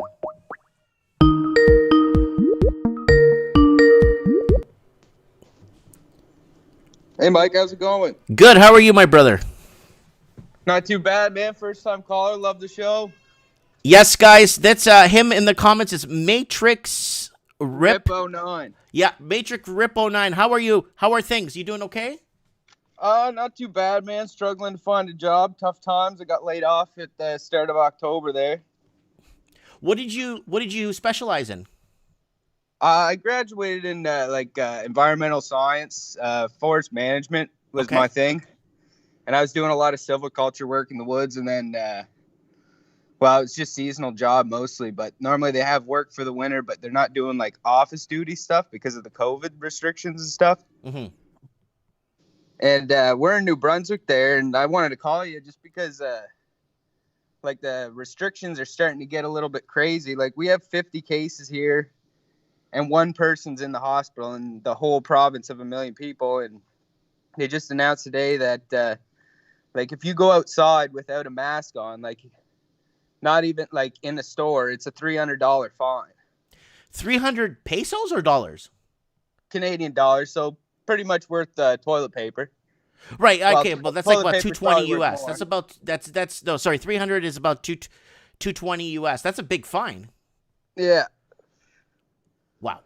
Okay, so you're out in the woods. You got a job working outside, doing your thing. And why the heck would this virus affect you being outside working? Well, I think the thing is like a lot of the business that they normally get, like, because around here in New Brunswick, that stuff goes to the paper mill and gets turned into flyers and stuff, right? So that business is shutting down. And then actually out here this year with the Liberals, there's a lot of push to shut down glyphosate spraying, which that's controversial in its own right, but that would shut down like 3 sawmills here. And for a province that only has like 8 sawmills, that's, a big portion of that. Well, that's a huge income for the province, and that's a huge income for families lost. Yeah, but I think like this whole COVID thing is getting out of control, and like I think the worst is obviously yet to come, which most people realize. Like 2021 is going to be crazy, and I think that like a lot of these small businesses that we're seeing, like they're going to be screwed after Christmas, because like you see it all across Canada right now that you're not even allowed to go into these stores anymore. Pretty much, like I think in Manitoba that they're shutting down. Like you can only buy essential or whatever they deem to be essential goods is what you can buy in a store. So if you want to go out and, I don't know, buy a new entertainment system for Christmas, you're not going to be able to do that, right? Wow. Yeah, something makes me feel like I should be in Finland right now. Something's telling me like... Well, believe it or not, like it's good that you talked to that last guy that came Oh, the crazy Russian guy? Yeah, I was actually looking at immigrating to Russia, which is kind of crazy, but like I don't know, like there's no safe place to turn to anymore. You know what I mean? Like, where do you go if this shit all hits the fan, right? Like I'd just go in the woods. I got my spot in the woods. I'd go, but it's not like you can live there for too long, right? You're gonna be tracked down at some point. What do you mean by tracked down? Like if you wanted to be, let's say, a hermit in the woods, and you're way out, and you know your land, you're educated on the terrain, you could track, you could do all kinds of stuff, you could really get out there, and no one could bother you. Why would they come look for you? What do they want from you? Like that's the question. What do they want from us? What's the deal here? Well, I think they just overall want control of everybody, right? Like they want to. I see it as they want to create serfs again. They want people that rely on them. And that's this whole thing with, I believe, with the digital currency coming in and all that, is they're going to get, like Raven says, they're going to get people in the system, and you can't get outside the system. They don't want you outside the system. They want everybody accounted for, right? Let me say something. When the crazy Russian guy came on the show, he mentioned something very important. He actually said that when he was in Canada and he visited Canada, he got the feeling that a lot of people felt like they live forever here. And it's like they're treating this control system like I'm going to live 150 years, and it's best to watch me because I could easily slip into another country and start over for another 50 to 60 years and then move on and move to another country and start over 50, 60 years. Dude, I'm going to be dead in 20 years. So what's the point? Yeah, well, I think that's what's liberating is like people call me crazy and stuff, but like I've had so many near-death experiences that, like, I'm not really afraid to die. And, like, I try to live every day to the fullest and, like, be kind to others, make good relationships with my family and friends. And, I'm really thankful for that kind of stuff, right? But, like, when you tell somebody that you're not afraid to die, they think you're crazy, right? But most people are. And then it's an inherent trap almost because you're chained to, I guess, vitality or being here tomorrow. Do you remember the video of the Mike in the Night I did? It was like maybe 5 or 6 Mike in the Nights ago, where right at the beginning of the video I started talking about if governments know that you have a fear of dying, they have one over you. Exactly. Yeah, I remember you saying that. Yeah. And I was trying to say, like, you see, I'm not afraid of dying. I understand it's part of life and all that stuff. And the only reason why I want to stick around a little bit longer is so I can see my kids graduate from high school and stuff like that. That's all. Like, I mean, for anything else, I mean, it is what it is, right? But that's the only reason why I'd want to hang on, right? But I mean, it's part of life, and it's something that we have to deal. All of us are gonna have to be, you know, we're gonna all be there. Everybody that knows everybody that knows everybody that knows somebody is gonna die. Yeah, and I think that like that's the goal in life, right? Is to like enjoy your time here, build healthy, happy relationships, and then foster another generation that has those values, right? Mm-hmm. And like, yes, maybe we've been living beyond our means in terms of like consumption. Like, I'm really a person that doesn't use much, and like, you know, I kind of find it disgusting. But you know, it's kind of ironic. You know, there's all these environmentalists. Like, there are people that I even studied with that, you know, they go and preach about all this overconsumption and all this stuff, and then, you know, you're in class with them and they're sitting there buying shit off Amazon. Like, I've never bought anything off Amazon. Mm-hmm. Then they'll talk shit about, you know, Jeff Bezos or whatever, and it's like, well, you're part of the problem. Yeah, you're supporting the problem. Yeah I can't understand people being that hypocritical and not realizing that they're exactly what they're against. Yeah, I hear you, bud. I hear you.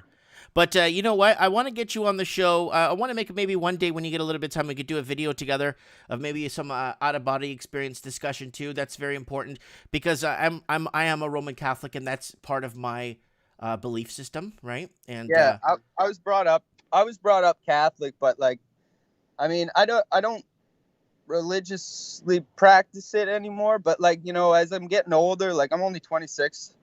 But as I'm getting older, like I realize the value of some faith.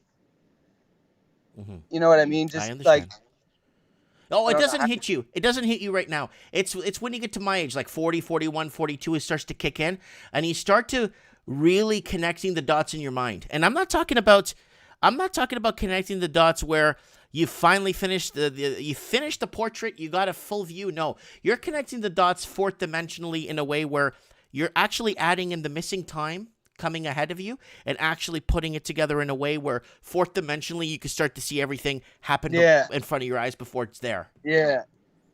Well, it's happened before and it'll happen again, kind of thing. Yeah. And just before I leave, I just wanted to like pose kind of like a question to people, and it's just like, do you think that the masses, like the general public, will wake up to what's going on before it's too late? Because there's definitely something overriding that's trying to push some kind of agenda, right? And I don't think it's for the benefit of the normal people. Again, that's a really extremely very good question. But how high up the hierarchy chain do we need to go? That's a very important part of that. What you asked, but then my question to add to that would be, how high up the hierarchy chain do we go up to finally get to that level of who's on that plateau, we will never know. These are the shadow people, or the people in the shadow government, shadow committees that are, yeah. Well, they're never elected. We'll never know who they are, right? Well, go for it. Yeah, I just want to add one more thing. I want to thank wholeheartedly all the shadow heroes out there that no one ever talks about. The shadow heroes that actually work for us, that actually flip the switch by accident. Oops, I guess that law's not going to pass now. Oops. Yeah. Oh, they forgot this. Oop, Well, I don't know if you heard this one this week, but the bill was passed in Federal House of Commons this year, and it was overwhelmingly no to the bill or whatever. And even Jagmeet Singh said that he said no to it because he didn't understand it. And what it was a bill that would tax the people in Canada that made over 20 million. It would affect 1,400 families, and it was a unanimous no. We're not going to tax them more. And it's like, you think that would be something that's mainstream news. You know what I mean? Obviously, they don't want you to see that, but like you said, the shadow people are controlling it. Oh, it's people we'll never even know. Like, people say, oh, there's George, there's this, there's that, there's, the Clintons. No. Those people are nothing. There's even a higher level of hierarchy that we'll never even hear of. They're demons, Mike. Hey, you know what? You're right. Totally That's what right. I think demons are, buddy. But then we have the shadow heroes too. We have shadow heroes working in government, shadow heroes working in different areas, you know, making sure things don't go according to plan so they don't win one over us all the time, right? Yeah. So. Well, thanks for having me on, No, Mike. it's been a pleasure having you on. Absolute pleasure. Yeah. Hopefully we can do it again, and you stay blessed, and shout out to all the fans out there, and we'll keep watching. All right, God bless you. Take care, and you have yourself. I know it's early morning there. Have a good morning, okay? Cheers, buddy. God bless. Bye. Peace. All right, that is from Nova Scotia. Nova Scotia. That's Matrix Rip 09 in the house. Nova Scotia. Out in Eastern Canada. I think it's pretty late there I think it's in the morning there now. Oh, actually, we started Mike in the Night an hour earlier so we could get more people on the East Coast on the show. I think that's kind of important.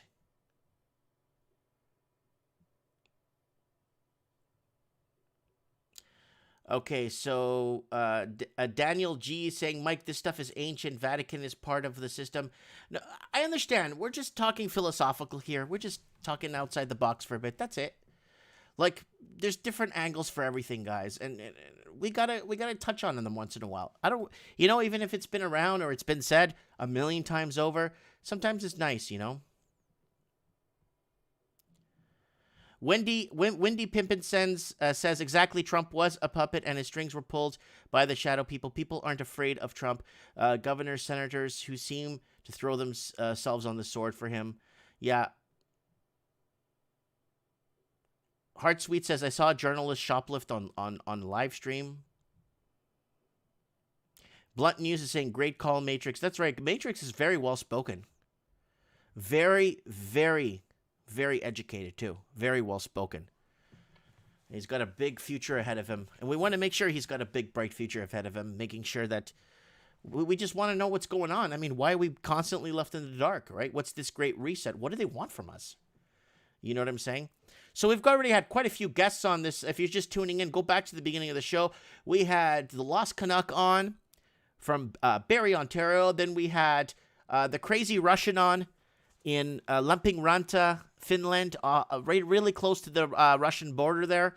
And then we had, he's doing surveillance for us on the channel along the Russian border. So maybe he might be in Poland in a few weeks. It depends where he heads off on that Cadillac. Who knows where that Cadillac will take him in Europe. So we're gonna get on. So the Raven sent me a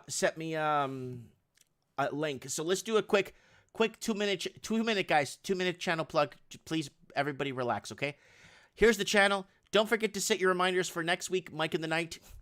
We're going to be discussing Agenda 2030. We're going to be opening the actual agenda, the PDF. We're going to go over the 2030 agenda now that it's been spoken by our highest level of government.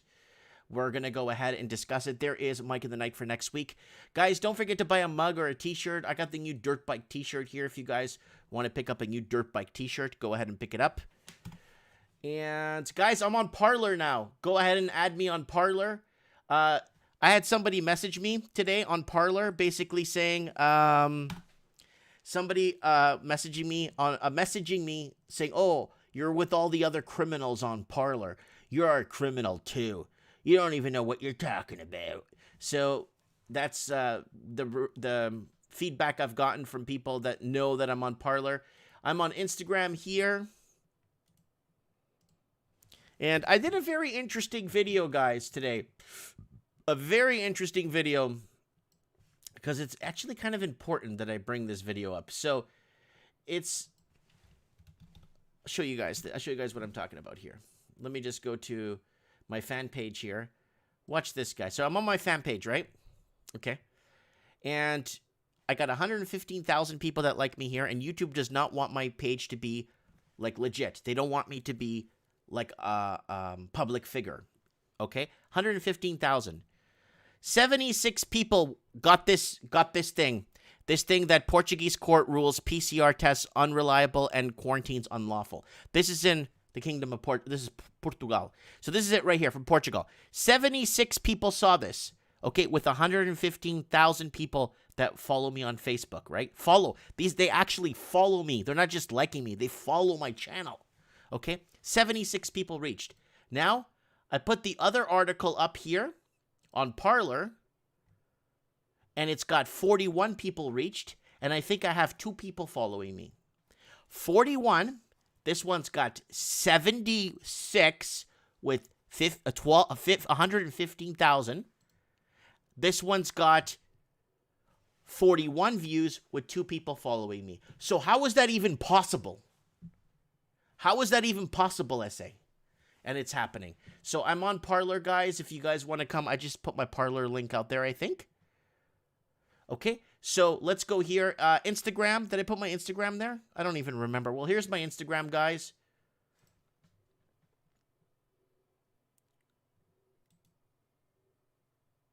All right, let's go on Instagram. Follow me there. Art by Dano. Don't forget to check out Art by Dano. He sent me a Christmas present, so I'm waiting for it to come in the mail. Art by Dano, a artist from California that's been doing it for years. He's very conservative, loves his family, and doesn't understand all the changes that's happening in California. And Jada Mills, don't forget to check him out. A political reggae star from Kingston, Jamaica, who's been on our channel a few times. You are tuned in to Mike in the Night, the voice of the Commonwealth. So we got quite a few people watching us in Australia tonight. Really nice, really nice, really nice. We got quite a few people that are watching us from New Zealand. I know your names in the comments.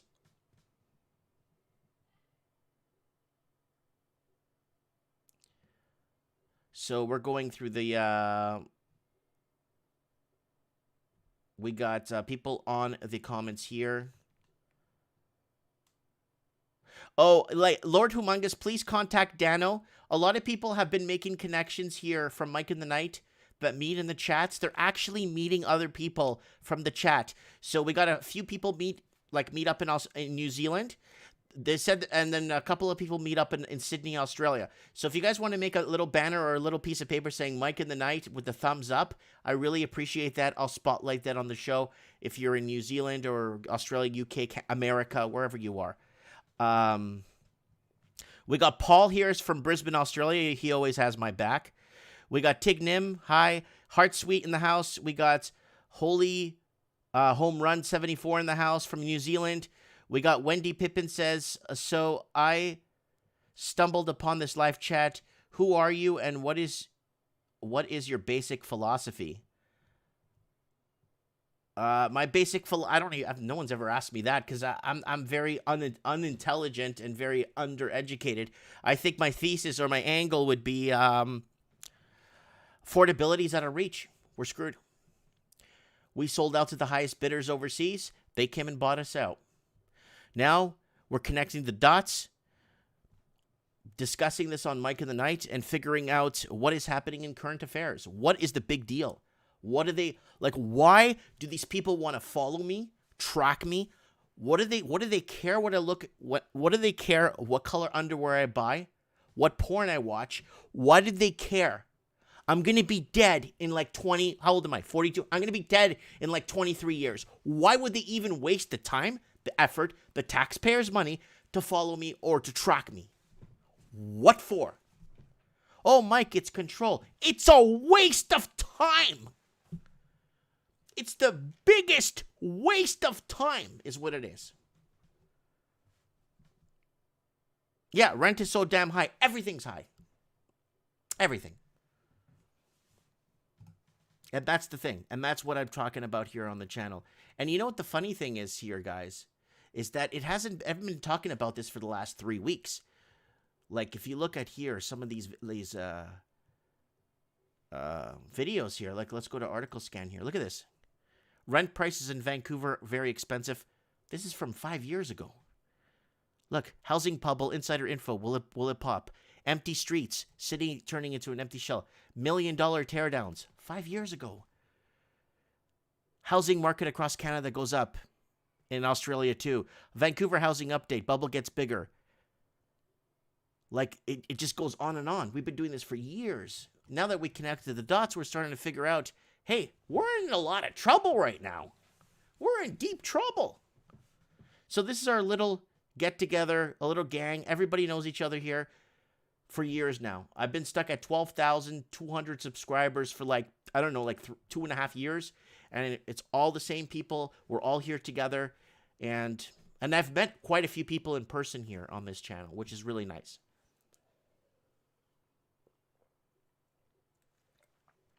Okay. The Nux Cave is saying, I think they care more about younger people. Okay. So they want to follow younger people at a younger age and track them through. But what's the point when the average life expectancy of a human is what, 70, 65 if you're lucky, and then after 70 you're carrying your skin around? I get it. I'm not making fun of older, like people that are older and fit in good shape. Great. I hope to be there too. But to be realistically true and transparent with you guys, what's the point? Who cares? So what? Oh, you smoked a cigarette the other day, so we're not going to let you on this train. Your social credit score is too low. You have too many bad friends on Facebook. Come on.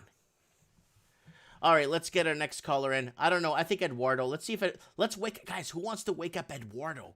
He's probably got to go to work tomorrow. Let's wake him up. Let's call him on Mike in the Night.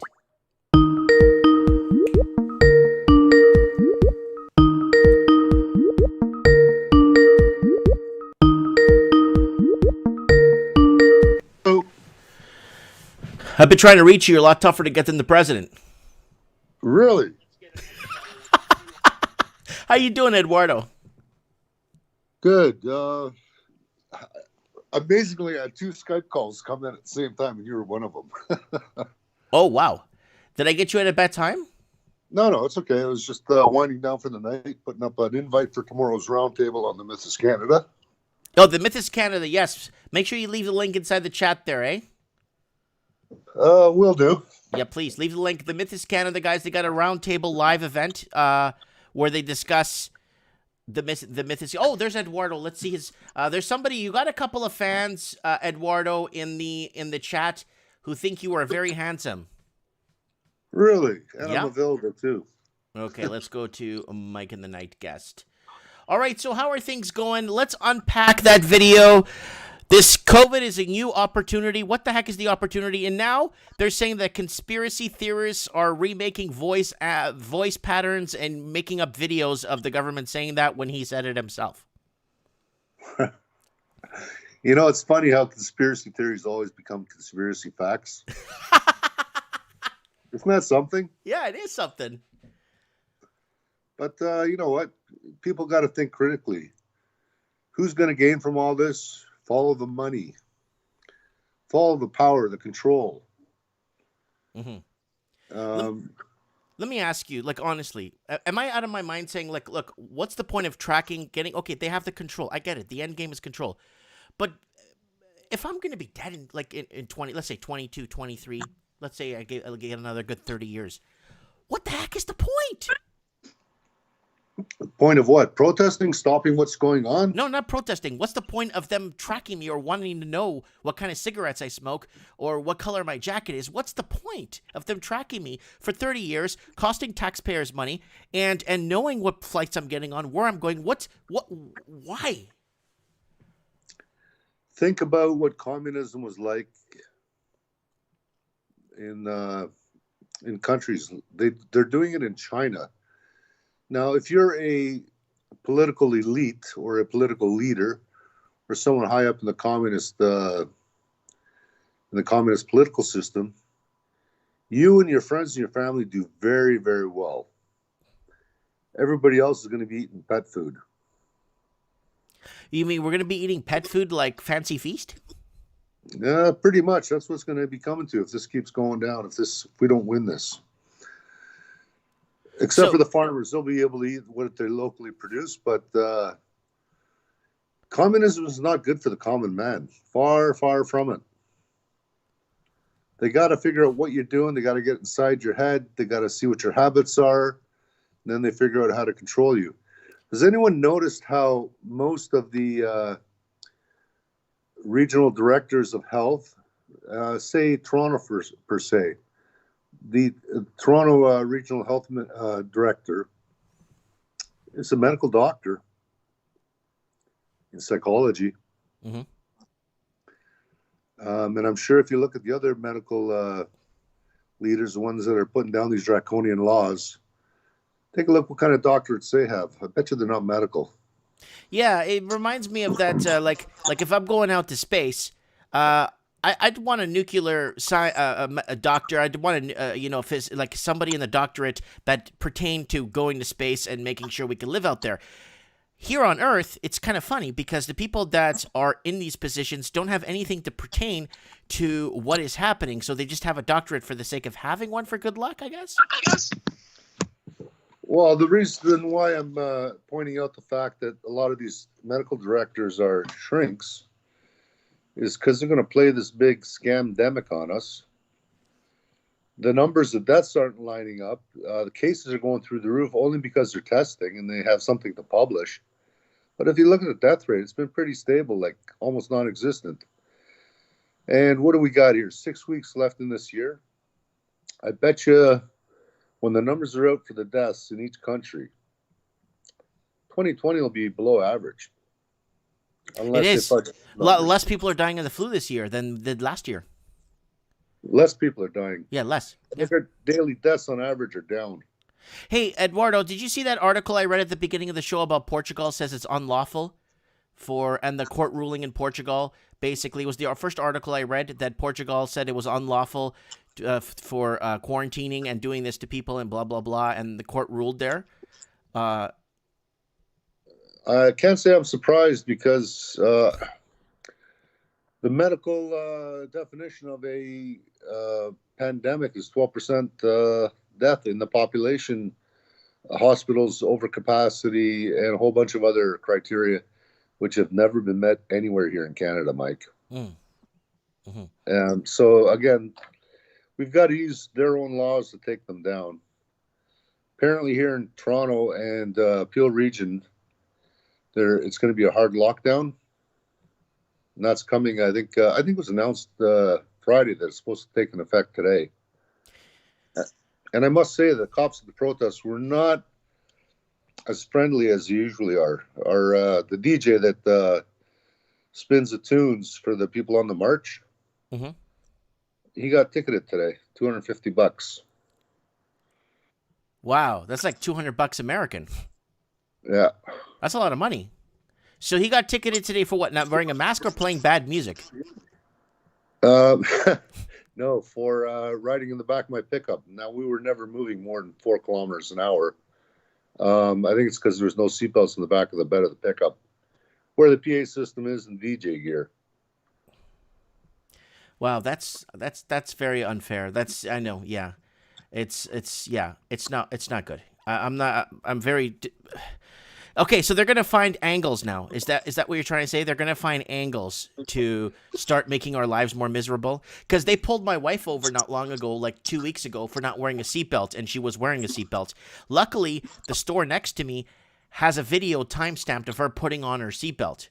The cop, and you can see the cop car drive by, and then she leaves, and the seatbelt's on, and then he pulled her over a block down saying she didn't have her seatbelt on. And we're going to take that to court, but what are you saying that they're going to start to find angles to make our life more miserable, even though it has nothing to do with the pandemic? It could be more. You know what I'm saying, Eduardo, right? Are they going to start finding angles to? They've got okay. Look, most cops get into the business of being a cop because they're decent people, right? They believe in law and order, along with the military. You've got a few cops that are just plain stupid, and I'm going to put it out there. There's very few cops that are just dumb, idiot, ignorance. Like Chief Wiggums. Yeah, perfectly like Chief Wiggums. But they are the exception and far from the rule. Far from it. Our cops are actually pretty good here in Canada. And, you get the odd one that's an asshole, but there's always one bad apple in every bushel, right? Mm-hmm. And I think those are the guys that actually wrote they were younger cops too, probably rookies, maybe trying to make a name for themselves. Who knows? And they're probably brainwashed and buying into all this stuff. They could have been very well communists, and somehow they slipped through the cracks. You know what's concerning me, Eduardo? I like a lot. Something just fell into me, or like it just fell into my mind right now. And it's my children are 2, 4, and 6, and they're growing up now. They're starting to see everything around them, and they're starting to realize that this thing that's happening is happening, and they're adjusted to it. So what if they become adjusted to what's happening for the rest of their lives, or this never goes away and it stays forever? That's what I'm scared of. Well, you look back at the Bolshevik Revolution happened at the turn of the century, and communism didn't fall to what, 1989? Yeah. So it's 3 generations. And if people are sitting on the sidelines thinking, well, let someone else take care of it, no. You got to shoot yourself out of communism. You can vote yourself in, which is what we've done. And thank God we had the Dominion voting system to make sure it was done well. Dominion product. Woo! And the fact that was it 281 Spadina? We marched right past that for the last 3 weeks with the Hugs Over Masks march. Hugs Over Masks march, yeah. Yeah. So people, you got to get active. I can't say it's coming down. It's bearing down on us. And if Trump doesn't get in, we're in a heap of trouble. So let me ask you something, Eduardo.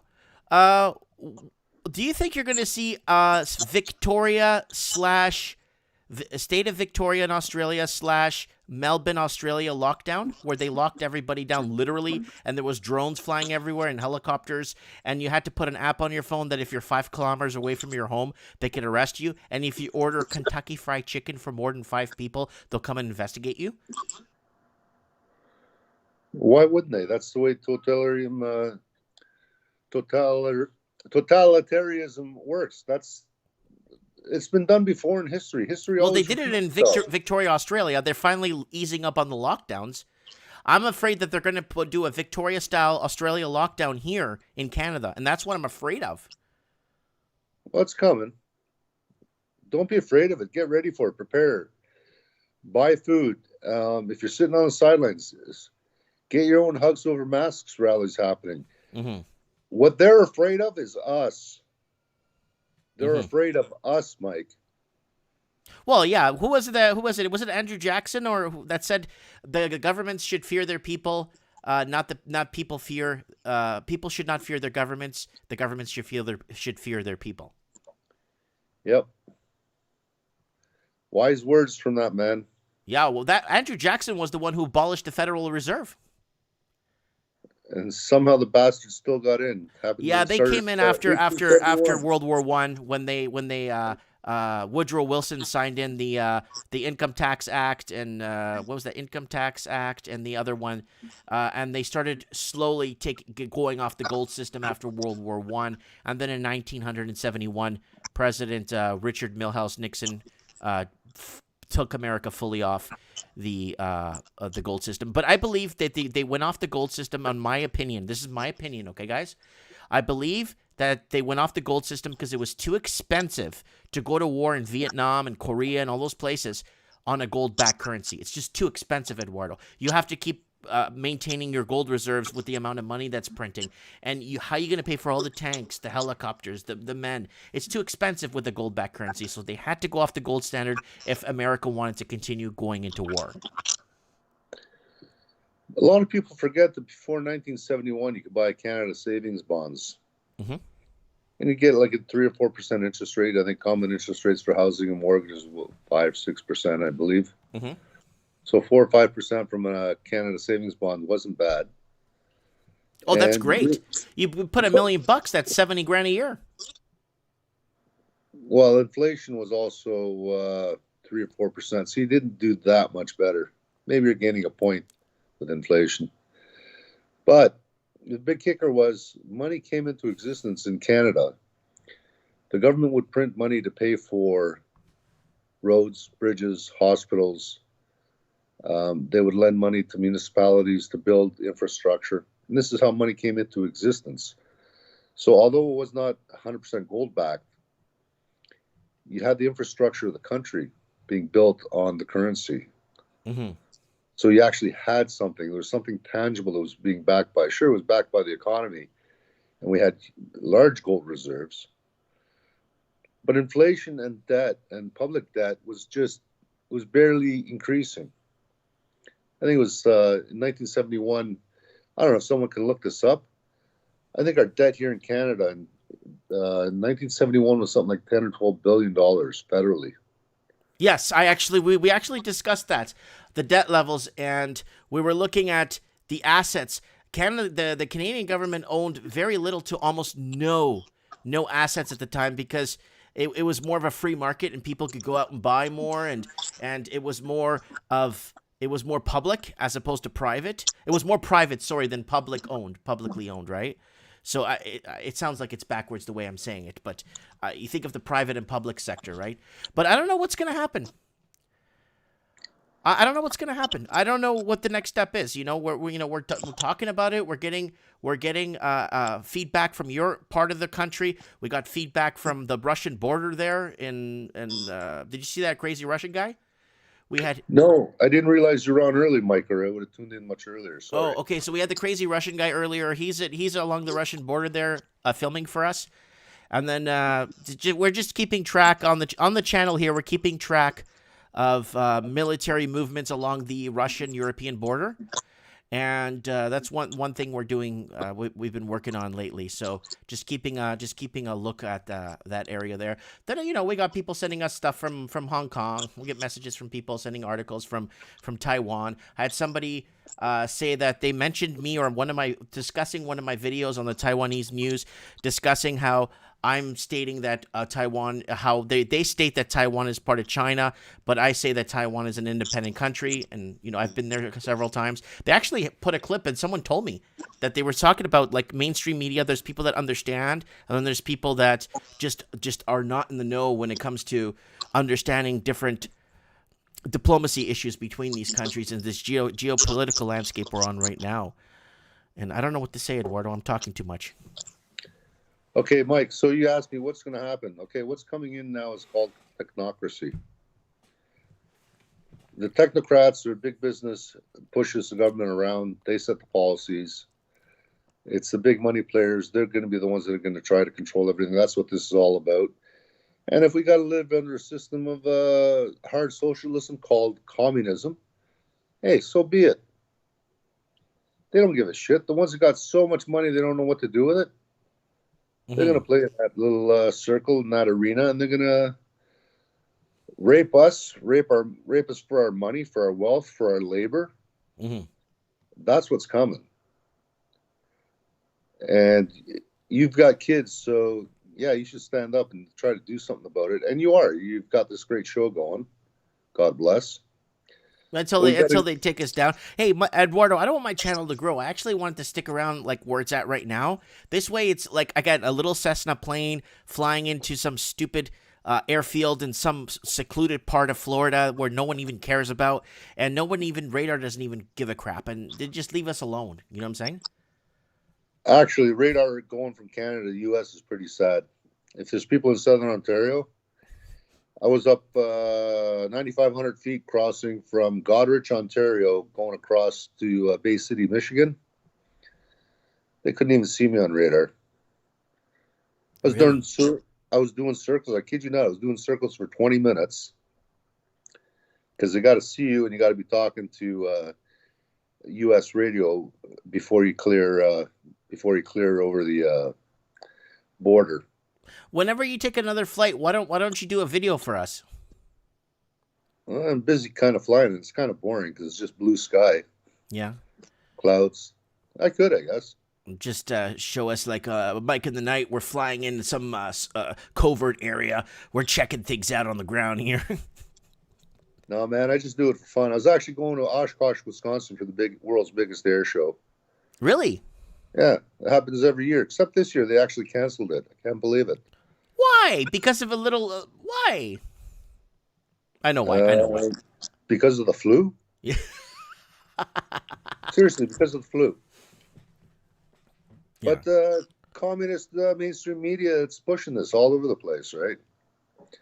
Hey, Eduardo, one day you should tell us the story about when me and you, when we were flying over the Florida Keys over into, what was it, Jamaica, and we had to make an emergency landing, and they ended up arresting us and impounding your plane. No, I don't know if that'll ever happen. Okay, all right. Okay. Anyway, so but, anything else? Got money for fuel? Let's do it. Anything else, Eduardo? Anything else you want to add, or? No, people, stand up, do whatever you can, get the truth out. The numbers are out there. The deaths are just not piling up. The cases, sure, there's lots of cases because they've got a BS test. That's what the numbers are based on. Well, go back to the beginning of the show and see what Portugal has to say about that in their court system. They're like, read the article. It's on there. It's on the show at the beginning. Look it up and then read what they say about that. You could take that to someone. It's actually legitimately scientifically broken down. Mike, I also sent you a link. I think Sharon O'Doherty or someone from the 90210. No, not that one. Anyway, she's got. They asked the government for some facts, and she's got proof that the virus does not exist. I Really? sent you that video maybe half an hour ago on Skype. You should have it there. Okay, I'll check it out. I'll check it out right now. It's a private video. It's not a YouTube video, so I think you should be okay for copyright strikes.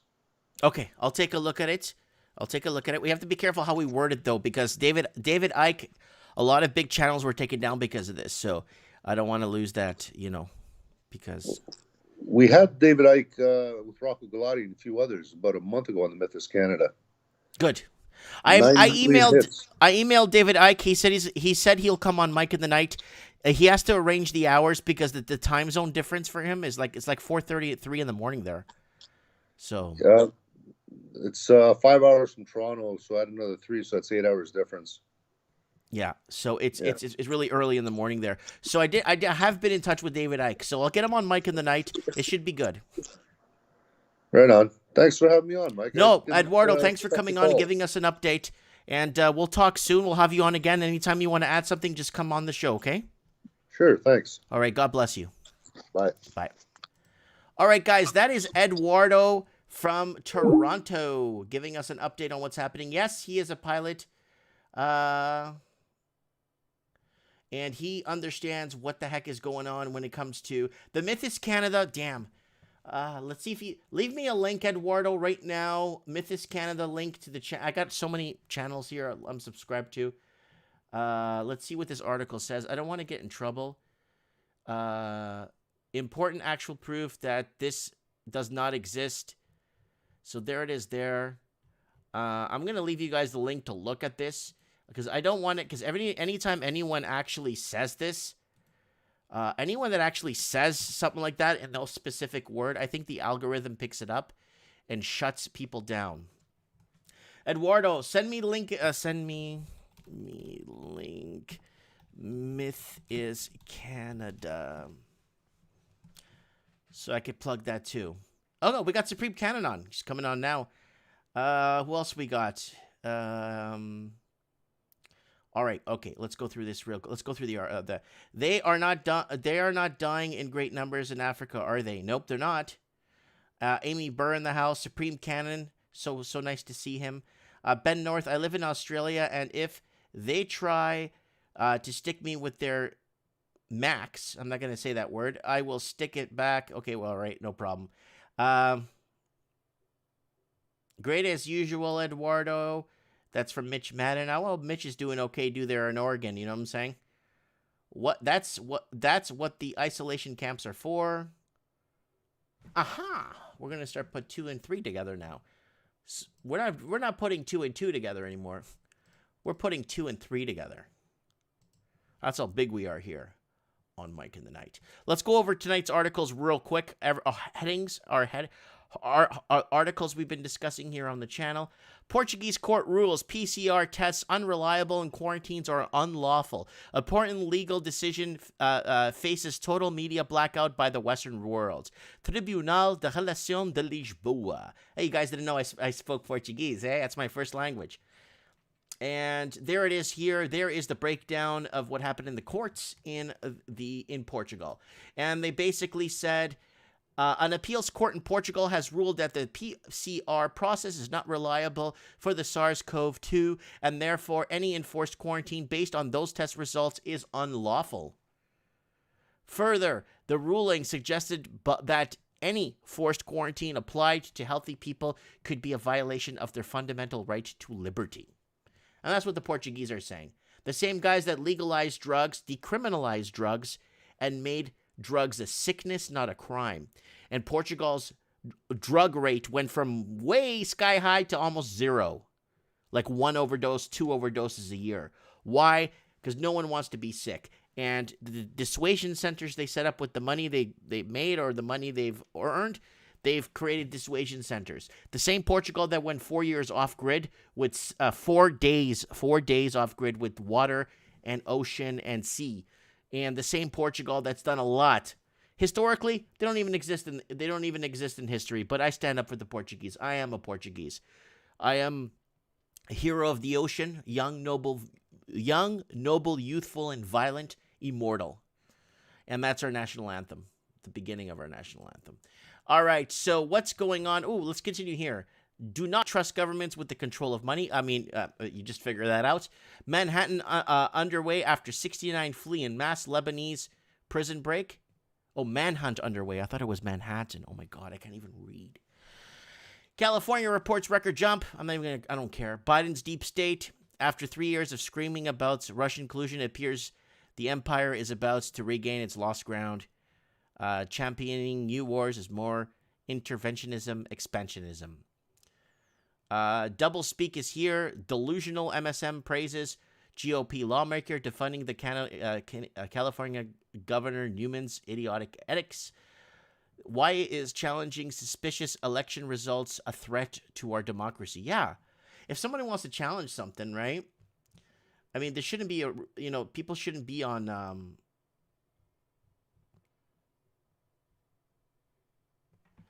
Logan says, LOL, Mike thinks Zero Hedge is legitimate. Hey, people think CNN is legitimate. People think that whatever, Fox News, whatever, people think that's legitimate, right? So, I mean, to each his own, right? Logan saying, I like Mike, but he's a useful idiot. Huh, oh well. I could tell you of a few ex-girlfriends that would say the same thing, Logan. So, Iran directs military and allies to be on high alert in Trump's final weeks in office. And law firm withdraws from representing Bakvar against Trump campaign's Pennsylvania lawsuit. Hudson's Bay closing down, guys. Two-story, big, 120,000 square feet, gone. One of the big anchors in the mall, gone. And Biden apparently has, Susan Rice here for Secretary of State, sources says. Oh, there's Barack Hussein Obama here. Good old Barry. He's looking good. He's not putting on any weight. He looks pretty good. Doesn't look too, he looks the same. I mean, if he dyes his hair, he would probably look 10 years younger. And the world's super rich are hoarding physical gold. Over the last year, gold prices are nearly up 20 points. The yellow metal is on pace for the best since 2010. And world's rich are struggling to get hold of gold in crazy moments. So we're seeing shortages of gold and silver all over the planet. And again, it's becoming, I think you're going to see more shortages in silver than gold because more mining companies or mining institutions are always looking for gold, right? And then if they strike some silver, oh, well, a little bonus here. They're always after gold, right? And gold and silver are pretty much the same cost in excavating, and the price of silver is too low. Unless you find a huge silver vein, a silver vein that's got a lot of silver in it, like in Tasco, Mexico. Tasco in the state of Guerrero, Mexico. I used to live there. There's a silver vein there, and it's enormous. They've been mining silver there for like the last 80 years there. Let's go back, and where we at? We're just looking at old videos here with the Lost Canuck here, and let's see what Press TV is trying to say here on their end. I don't know. It's just Press TV here. We never get to hear from Press TV.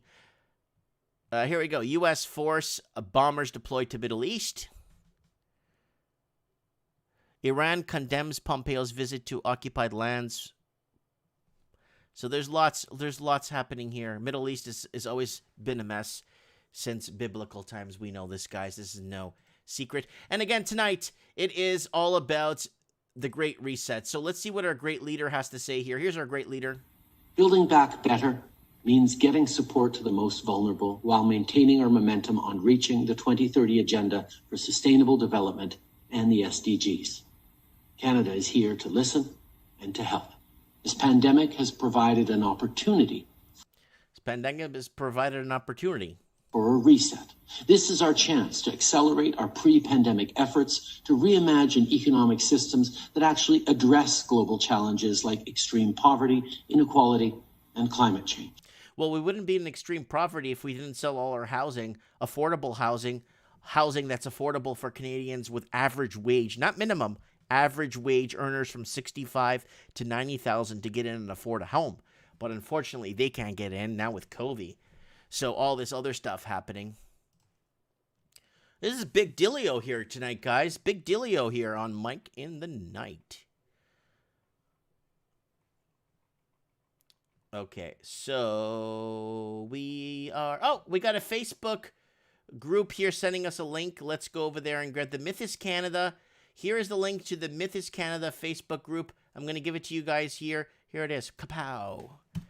Check it out, guys. The Mythos Canada. That's from Eduardo. If you guys want to see the roundtable group, you guys are welcome to check it out.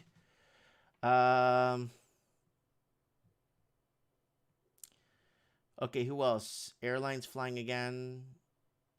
That's from Lord Humongous. Who else we got here? Okay, so let's put up the video that the Raven wants me to put up. The Raven asked me, here it is. So there's a video here that the Raven wants me to replay from 1 hour and 30 minutes. So let's see what the Raven is, like what he wants to see in this video. This is from Mike in the Night, streamed on September 28th. I don't know why this thing is coming up. 2019. I think it's September 28th. I can't see it on there because this thing popped up. Dead in North America in 6 months. That's full retard on the projections that they've done. And they'll just let the world take care of itself. But you got to build it up as big as, because they always say the longer they let it go, the more pain that's going to be felt. Guys, remember, this is before COVID, right? So this is like 4 months, 5 months before COVID. 6 months, maybe months before COVID. Pay attention. I think that's what they're doing. They're never going to leave a travesty go to waste. They never will. Use your brains, man. That's all you got to do. Think the way they think, and they are the most sinister people on the planet. Okay, you know? Hear me out. Hear me out. Just hear me out on this one.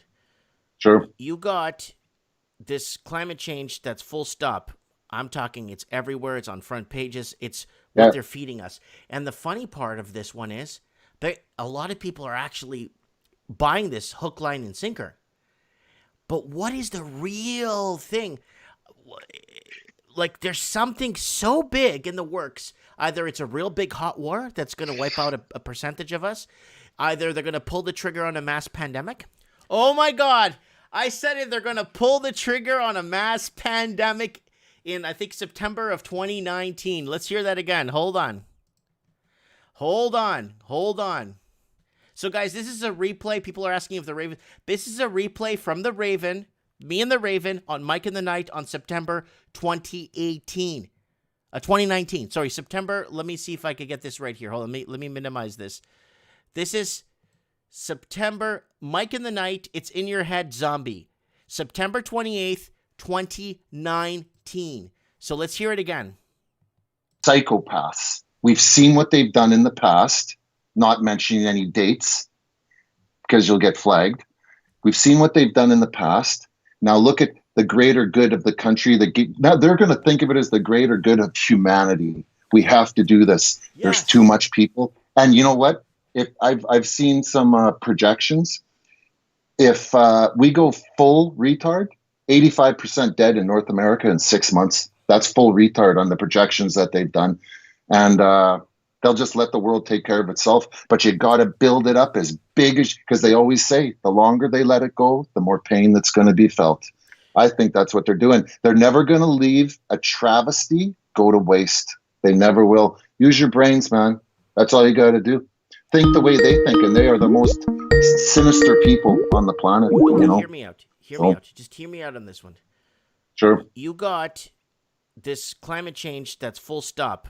I'm talking it's everywhere. It's on front pages. It's what they're feeding us. And the funny part of this one is that a lot of people are actually buying this hook, line, and sinker. But what is the real thing? Like, there's something so big in the works. Either it's a real big hot war that's going to wipe out a percentage of us. Either they're going to pull the trigger on a mass pandemic. I said it right there. September 2019. They're going to pull the trigger on a mass pandemic. Or it's going to be something. And I think this climate change thing is the best direction they could get because everyone's buying it. And this is the first time since the space race that everyone's buying this. You know what I'm saying? Why is Fukushima blacked out so much? What's that done to our planet? You know, I think they know. So that's from the Raven. Thank you, Raven, for rehashing that. He found it. Raven's always watching Mike in the Night reruns. People watch it all the time. People watch Mike in the Night reruns all the time. If I go to a specific video under analytics, like a video, let's say from last year, there's like sometimes 3 or 5 people watching at that time, like live. Like not live. They're watching it like in replay, right? So, Heartsweet saying, no one ever mentioned a pandemic but Mike. No, we like, I've mentioned pull the trigger on a pandemic many times on the show, right?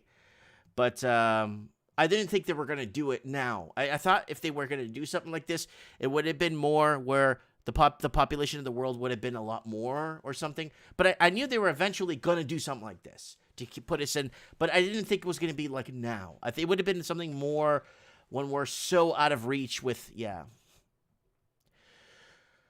Woo! Okay, let's get the Raven on. Let's see if the Raven picks up his phone this time. He never picks up his phone.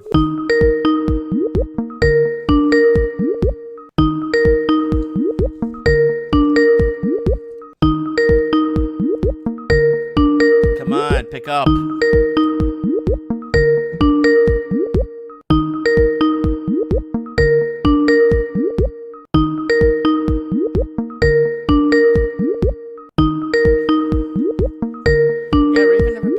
When I call him. I tried calling him the other day. He never called me back. All right. Who else do we got here? We got Professor X. Let's get Professor X on the phone. Let's see if he picks up the phone.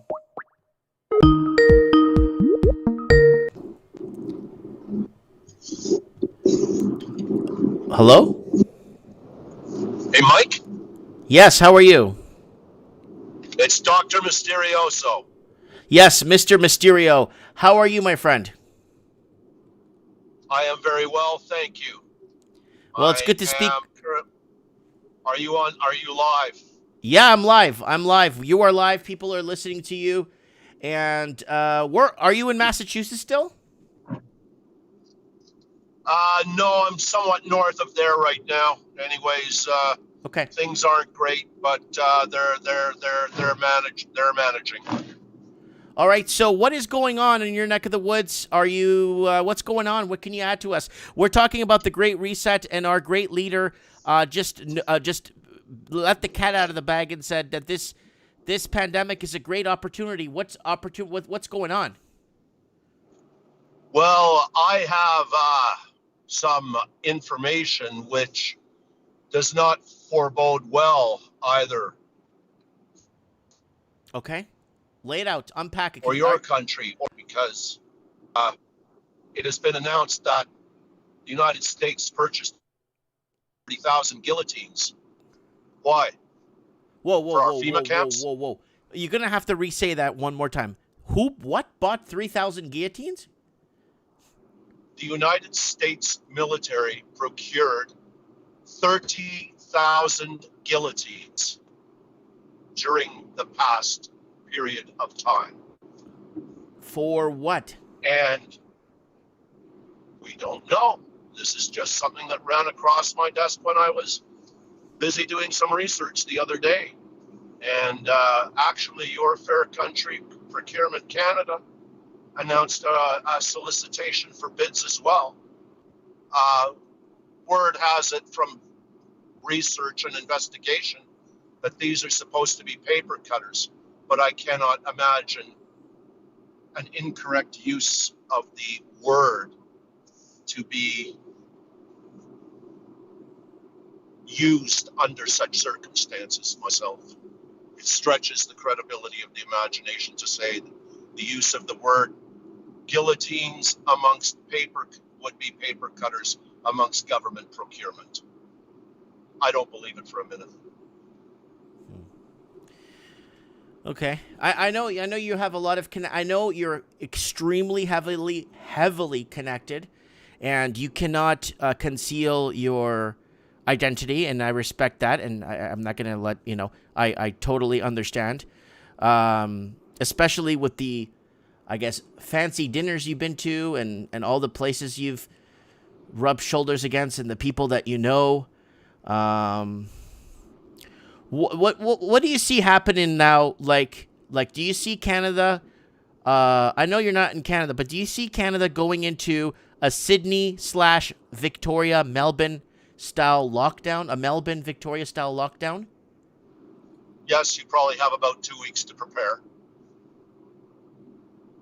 2 weeks.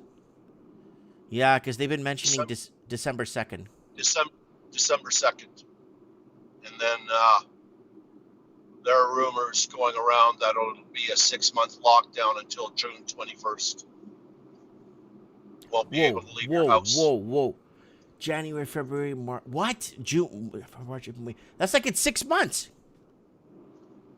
It's like a 6-month lockdown. Yep. I don't know what to say. So we got Mr. Mysterious here, Mr. Mysterio here. Let's just say he's around in the Massachusetts area, wants to keep himself concealed. A lot of people in the comments are asking who he is. Let's just say he's been there, done it, and lived a very good life. Let's just say that for argument's sake. Yeah. Is there anything? I don't want you to name names because I don't want to get in trouble. But what do you see happening at the hierarchy of the presidency? Like, what do you see happening right now? I see your great nation of Canada being in the middle of a battleground as ground zero for a battle between Russia and China and America. There are 70,000 Chinese troops already in your country guarding assets. There's been rumored buildups in the city of Vancouver and Prince Rupert, not to mention deployment of UN assets in the province of Quebec in your nation. And I'm not really too sure how much more I can really add at this point in time, as anything else I may say may get your station in trouble, which is not something that I would really want to have happen. Okay. All right. Is there somebody in the comments saying there are no Chinese troops in BC? That's Supreme Canon saying that. I mean, it's a big province. I mean, Canada's a big country, right? I mean, people could be stationed. Who knows, man? Like, okay, VMan293 saying, I believe that there are CN soldiers in Canada.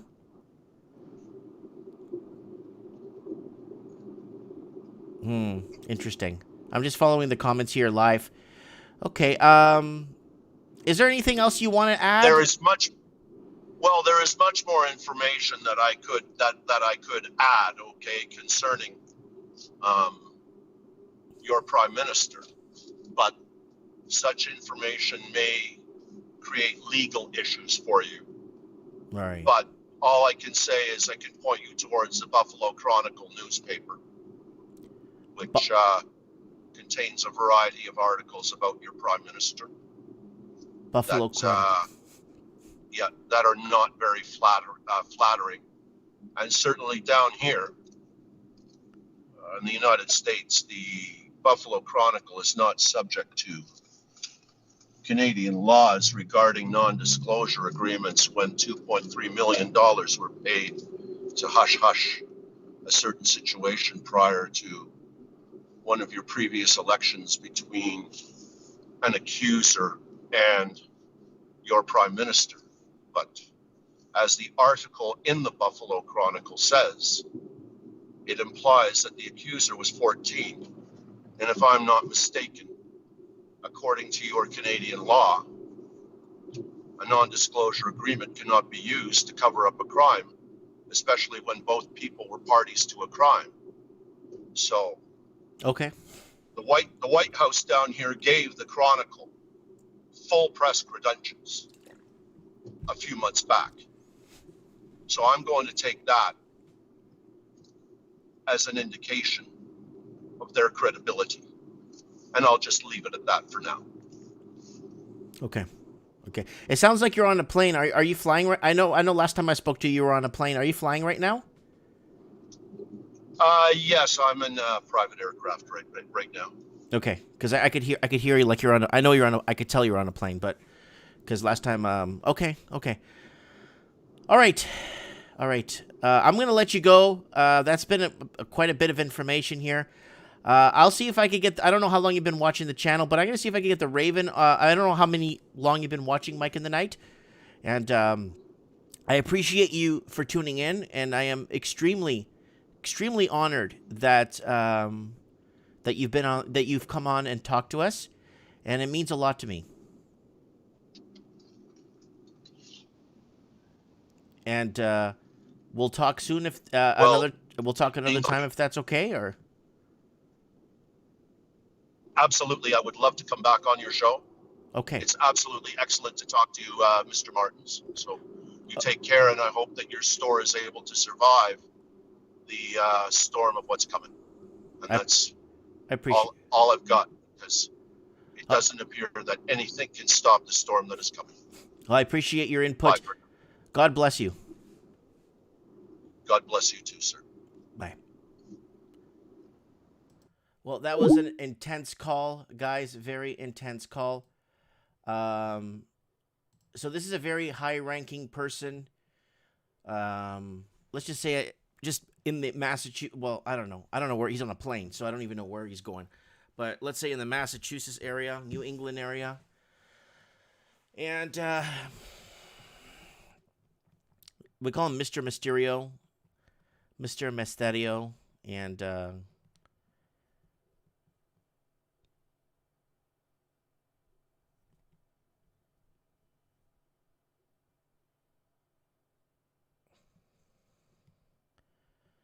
Okay, we got the comments going. All right, let's see if we can get the Raven on. I don't know where he is. I want to get him on real quick to thank him for bringing up that clip there. And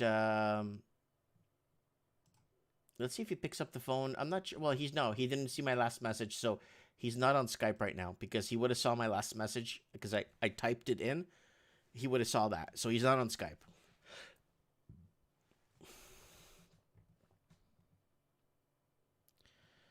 Definitely not a Boston accent. No, I'm not saying he's from that area. I'm thinking last time I spoke to him, he was in that specific area. Last time I spoke to him, he was on a plane, and he's on a plane now again. But he was in Massachusetts area, so I don't know. I parked my car in Harvard Yard. Yeah, that's how they talk in Massachusetts. But I'm saying you don't have to have an accent if you're if you're in Connecticut, it's different. If you're in Rhode Island, Providence, it's different. If you're in, yeah, we need to find out from the Raven, should he be preparing? Should he be going to work? Well, what should he be doing here? Okay, let's get Stephen in from Sydney, Australia. Melbourne, Australia.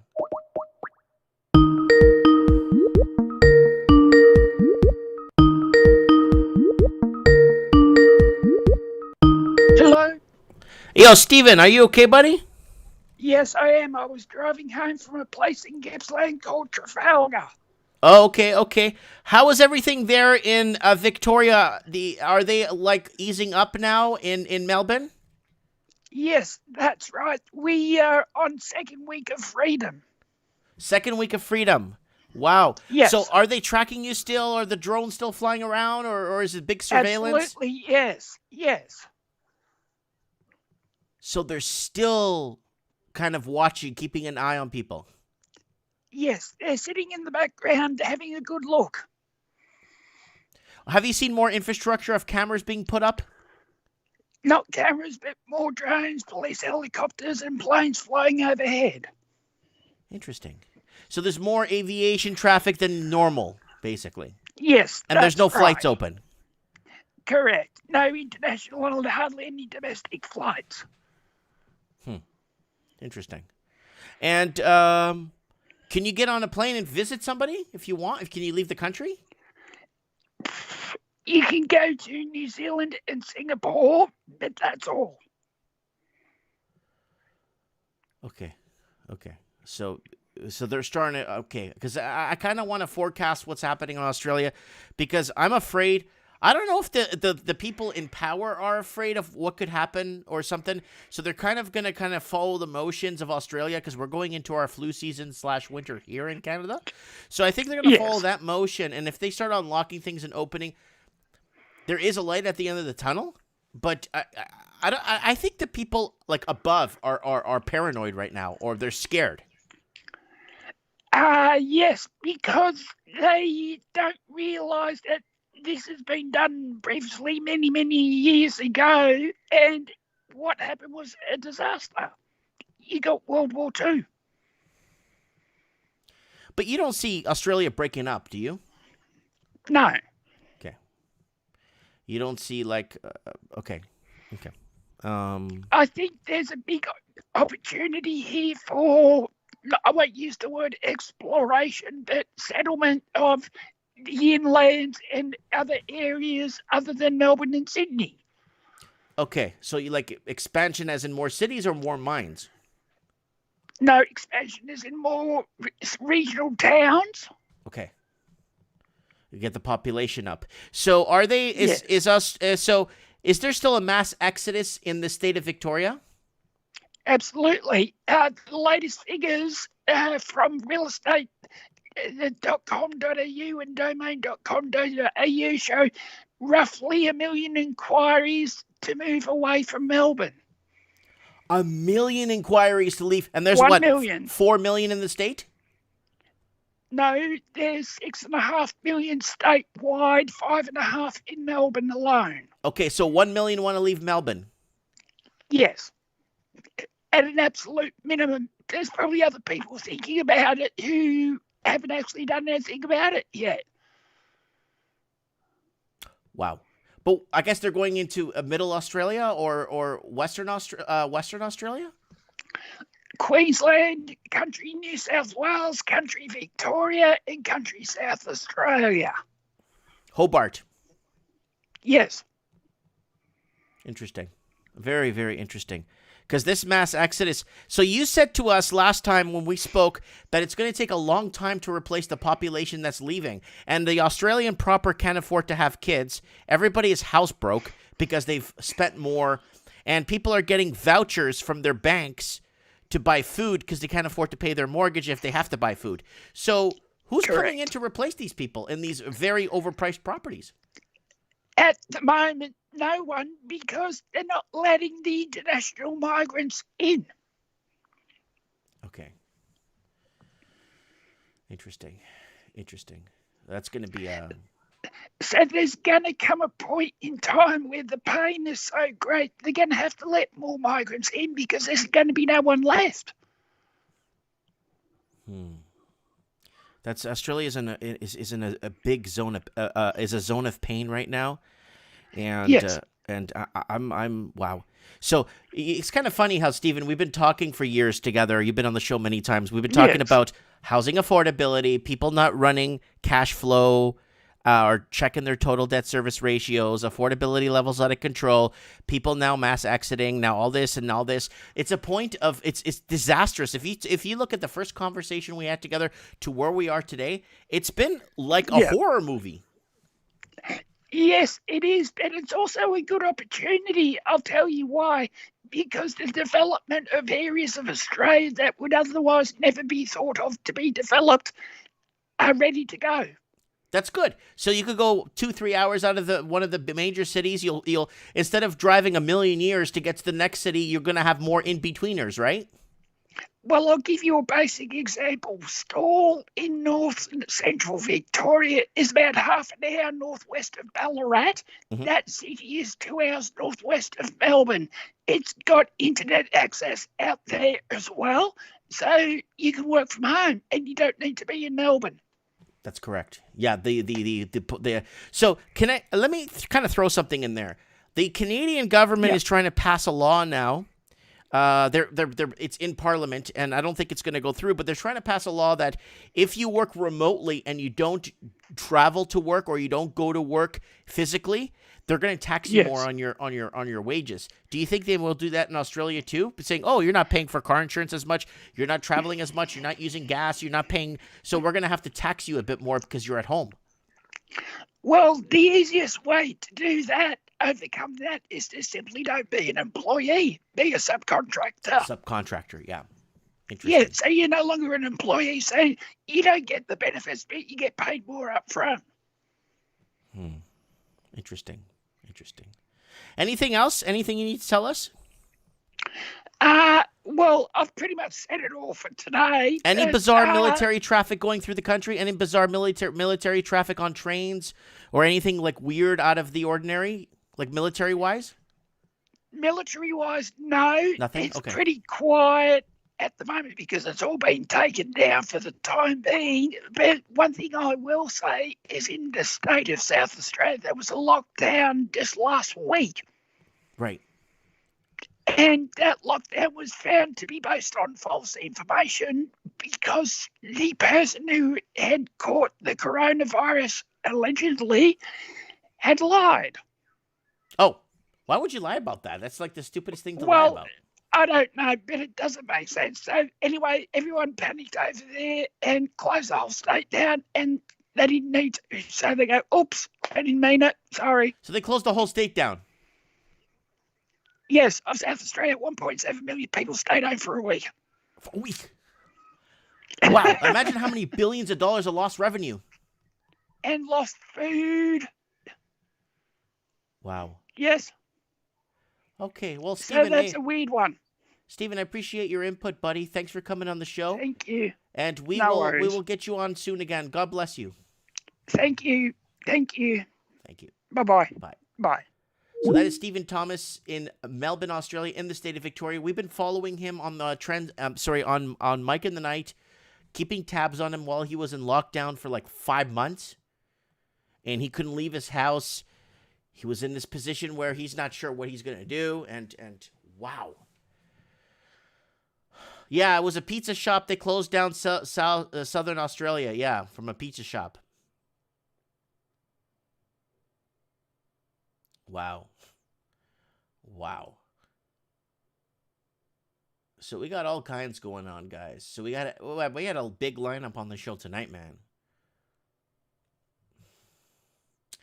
Let's see if we could get... So the Ravens away. Let me see who the hell is out there. Oh, we got the Supreme Cannon. We can get him back on again.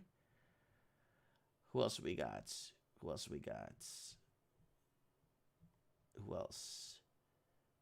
We'll get Sean on next week because we had him on last week from Mike in the Night on the Monday. He had a good 30-40 minutes with us. So if you missed Mike in the Night on a special Monday broadcast of this Monday of the lockdown. Okay, let's get Supreme Cannon on and let's get his point of view on this.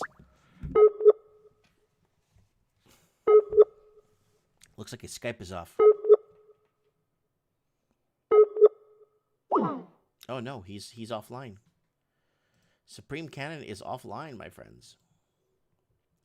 He is offline. All right, who else do we got here? Let me see if there's anyone that wants to join the show for a first-time caller.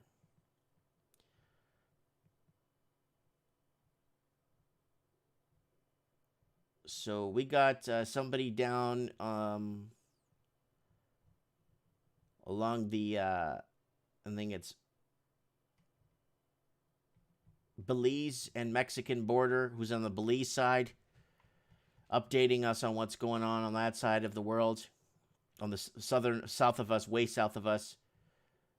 And they're reporting unusual military traffic going into Mexico.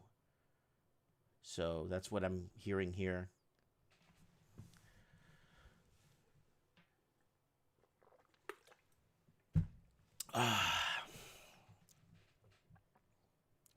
So we got Red Bill Crypto in the house, Mike Banks in the house, Lord Humongous in the house, Lost Together Forever. I'm sure Merritt is getting a boost as well. Close to Vancouver, cheap prices. Yeah, Merritt's getting very expensive. It's getting up in price very fast.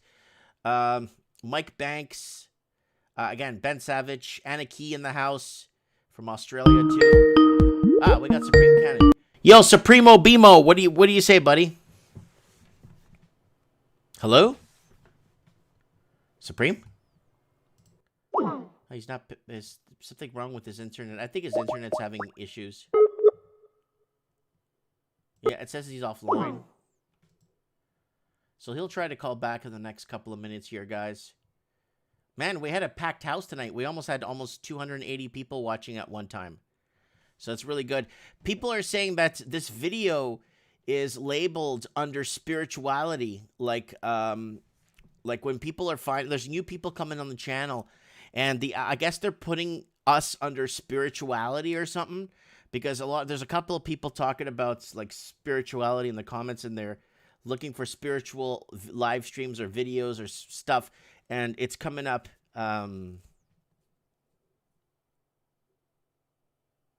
Someone's asking, are you seeing more sales and increases? Prices are going up, and there's almost nothing left. And our vacancy, or for rental, our rental vacancy rate is like 0. It's like no rentals available.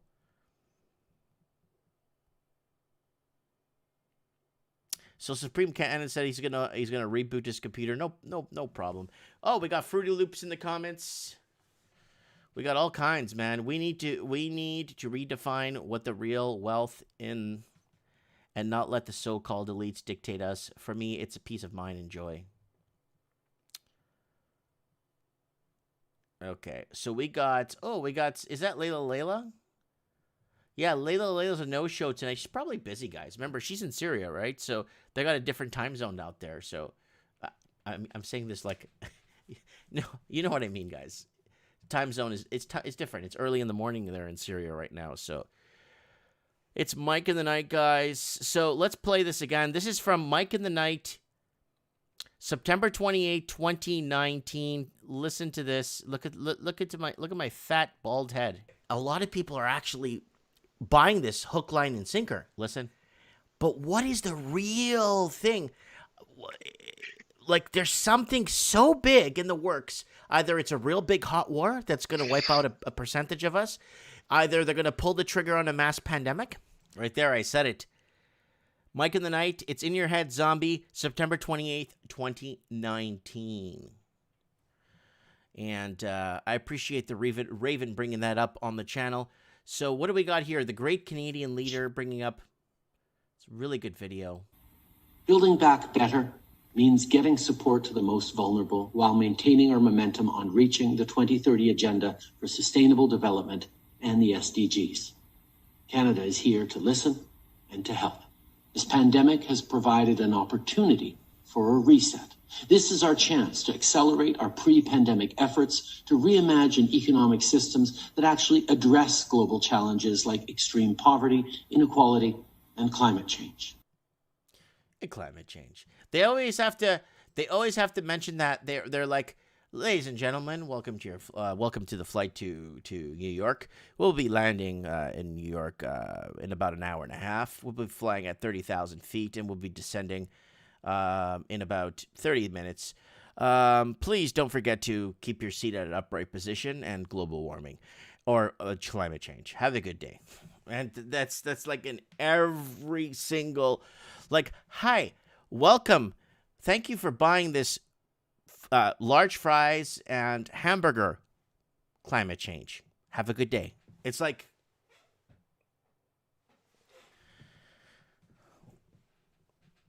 so we got Mitch Madden in the house from Oregon. We got Tig Nim saying he sounds possessed. We got Daniel G in the house say climate change 33 Freemason code. And then Daniel saying, Daniel, good observation, says heart sweet. Then we got my man Robert saying that guy's a joke. Oh, Seer Guru is saying no, the potential could be in Canada. There could be a 6-month lockdown. We might see a Victorian/Melbourne, Australia lockdown where they were basically locked down. They couldn't do anything for. They were in like you order Kentucky Fried Chicken to your house on delivery, and if you order for more than 5 people, they'll investigate you because we read that article here on the show. We read that article. I'm not making this up.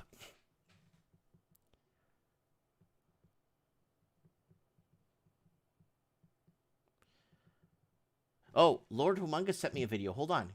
He's saying, play the video I sent you. Hold on. Where's the video? Ba-ba-ba-ba-da-ba-ba. Lord Humongous brought me a video. Okay, there's no audio, so let's go to article scan.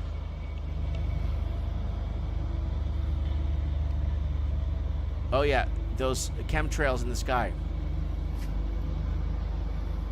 Yeah, he's putting his sunglasses over. So take a look here. What he's doing is changing the optics. So you see all these trails zigzagging? So he's changing the optics here so you can see it through the optics. Look how much that is. Holy crap. And there's a 5G tower right there.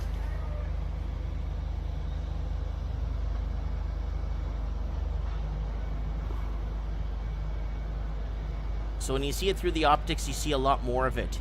And look at that 5G tower right there.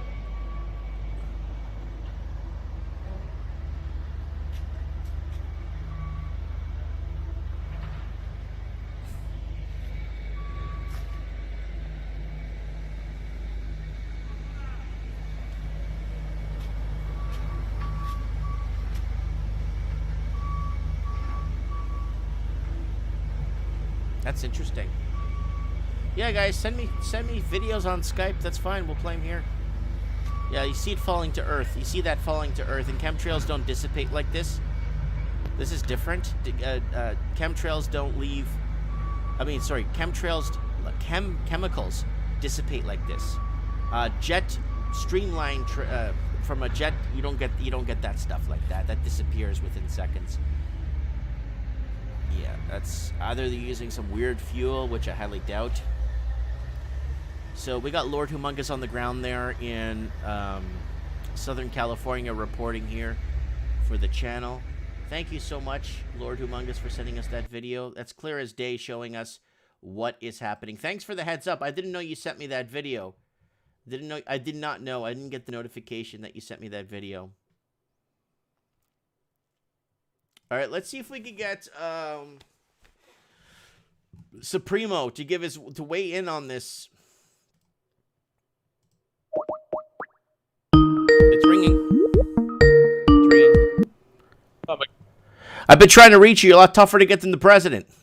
I know. Well, I'm just as busy as he is, I guess. Eh? Okay, I'm trying to move so this thing.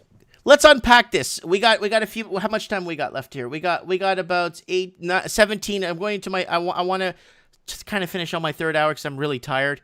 Sure. Try talking for 3 hours. It's tough. Tough gig, man. Yeah.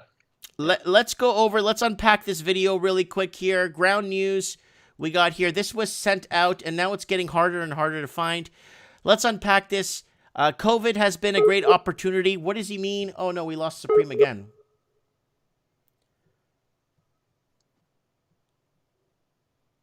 Okay, so we got Supreme. We lost him again. We can't get him on the show. He's getting some pretty bad internet here. You there? Hello? Okay, yeah. You went off we got a little bit of sonar there from you. Yeah, my reboot was really patchy too. I don't know what's going on. Oh, it's here. got to Something's hanging open up. stuff and run stuff in the background for good luck. That's it. Yeah, I need more tabs open or something. Evidently, yeah, keep the thing distracted.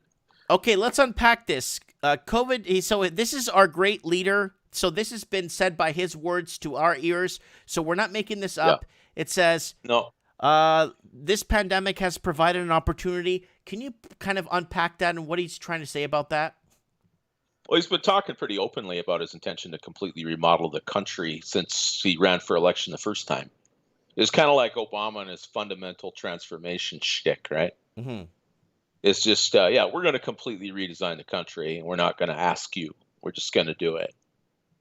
So, in what sense does he? So, in what sense has this virus been a great opportunity? Well, it's got everybody locked down, so they have a lot of people's undivided attention, and it's destroyed a lot of small businesses, and it's just basically they're trying to talk to us like we're hostages. And it's not working for me, but I can imagine it's working for a lot of other people. Huh. Okay, that makes sense. Okay, so that's a good point. Let's play what he says here. He goes into saying, "Pandemic has provided an opportunity for a reset. This is our chance for a reset." So, what reset are we in need of? Financial reset, I guess. Obviously, he specifically mentioned an economic change in our economy. Why would you need that? Just let people go back to work. I mean, I'm not interested in any kind of fundamental economic restructuring that doesn't involve closing our borders so we don't get another virus. Strangely enough, that doesn't seem to come up. We would be revisiting our trade relations with China in the case of a fundamental economic, restructuring or whatever he wants to call it. Yeah. There's talk of Agenda 2030 and the rest of it, and we're going to abolish private property and all that stuff. But if you want to go after the big property owners, you'd confiscate the corporations first. You wouldn't be confiscating, Mr. and Mrs. Main Street's house and business. Mm-hmm. Right? The Walmart and Amazon seem to be working just fine, even though your local hairdresser can't, or barber can't open their door. Yeah, world communist reset, Lord. Yeah, that's the wet dream. But they're not going to sell it very well. And if they try to force it, well, there are an awful lot of people on the other side of the aisle that have been just begging for them to make a move like that. Because if they start the war, well, then we get to finish it. If we start the war, well, then that's how they do things. It's like when the U.S. basically provoked Japan to attack Pearl Harbor. They cut off Japan from oil and scrap steel and all kinds of stuff because they said, well, we have an empire, Britain has an empire, but we're not going to let you have an empire. So Japan fundamentally, partly because of culture and partly because of their strategic position, felt they had no choice but to do something. It wasn't all, those evil Nipponese, right? There's people that say that, and you could make the case that the reason the Germans backed Hitler so strongly was because Germans have always kind of felt surrounded. I mean, that goes back to the 30 Years' War. That goes way back in history, right? That doesn't justify what they did or what happened, right? But no, it's how they do things. They set themselves up in power, and then they try to provoke you. And if you opt not to revolt in the streets and break out the ropes and the lampposts, then it's basically just one long humiliation ritual where they do whatever they want, and you just have to watch. So they're backtracking what he said, or there's websites saying that conspiracy theorists are unpacking what the Prime Minister says. He does mention Agenda 2030. Now, there's a PDF out there for Agenda 2030. We've never picked apart Agenda 2030 on the channel because, again, we've never had a real high level of government bring it out in a paraphrase the way he just paraphrased it here in that 1 minute. And that allows us to actually now pick apart 2030 because our highest level of government did bring it up, so we shouldn't be penalized for talking about it, right?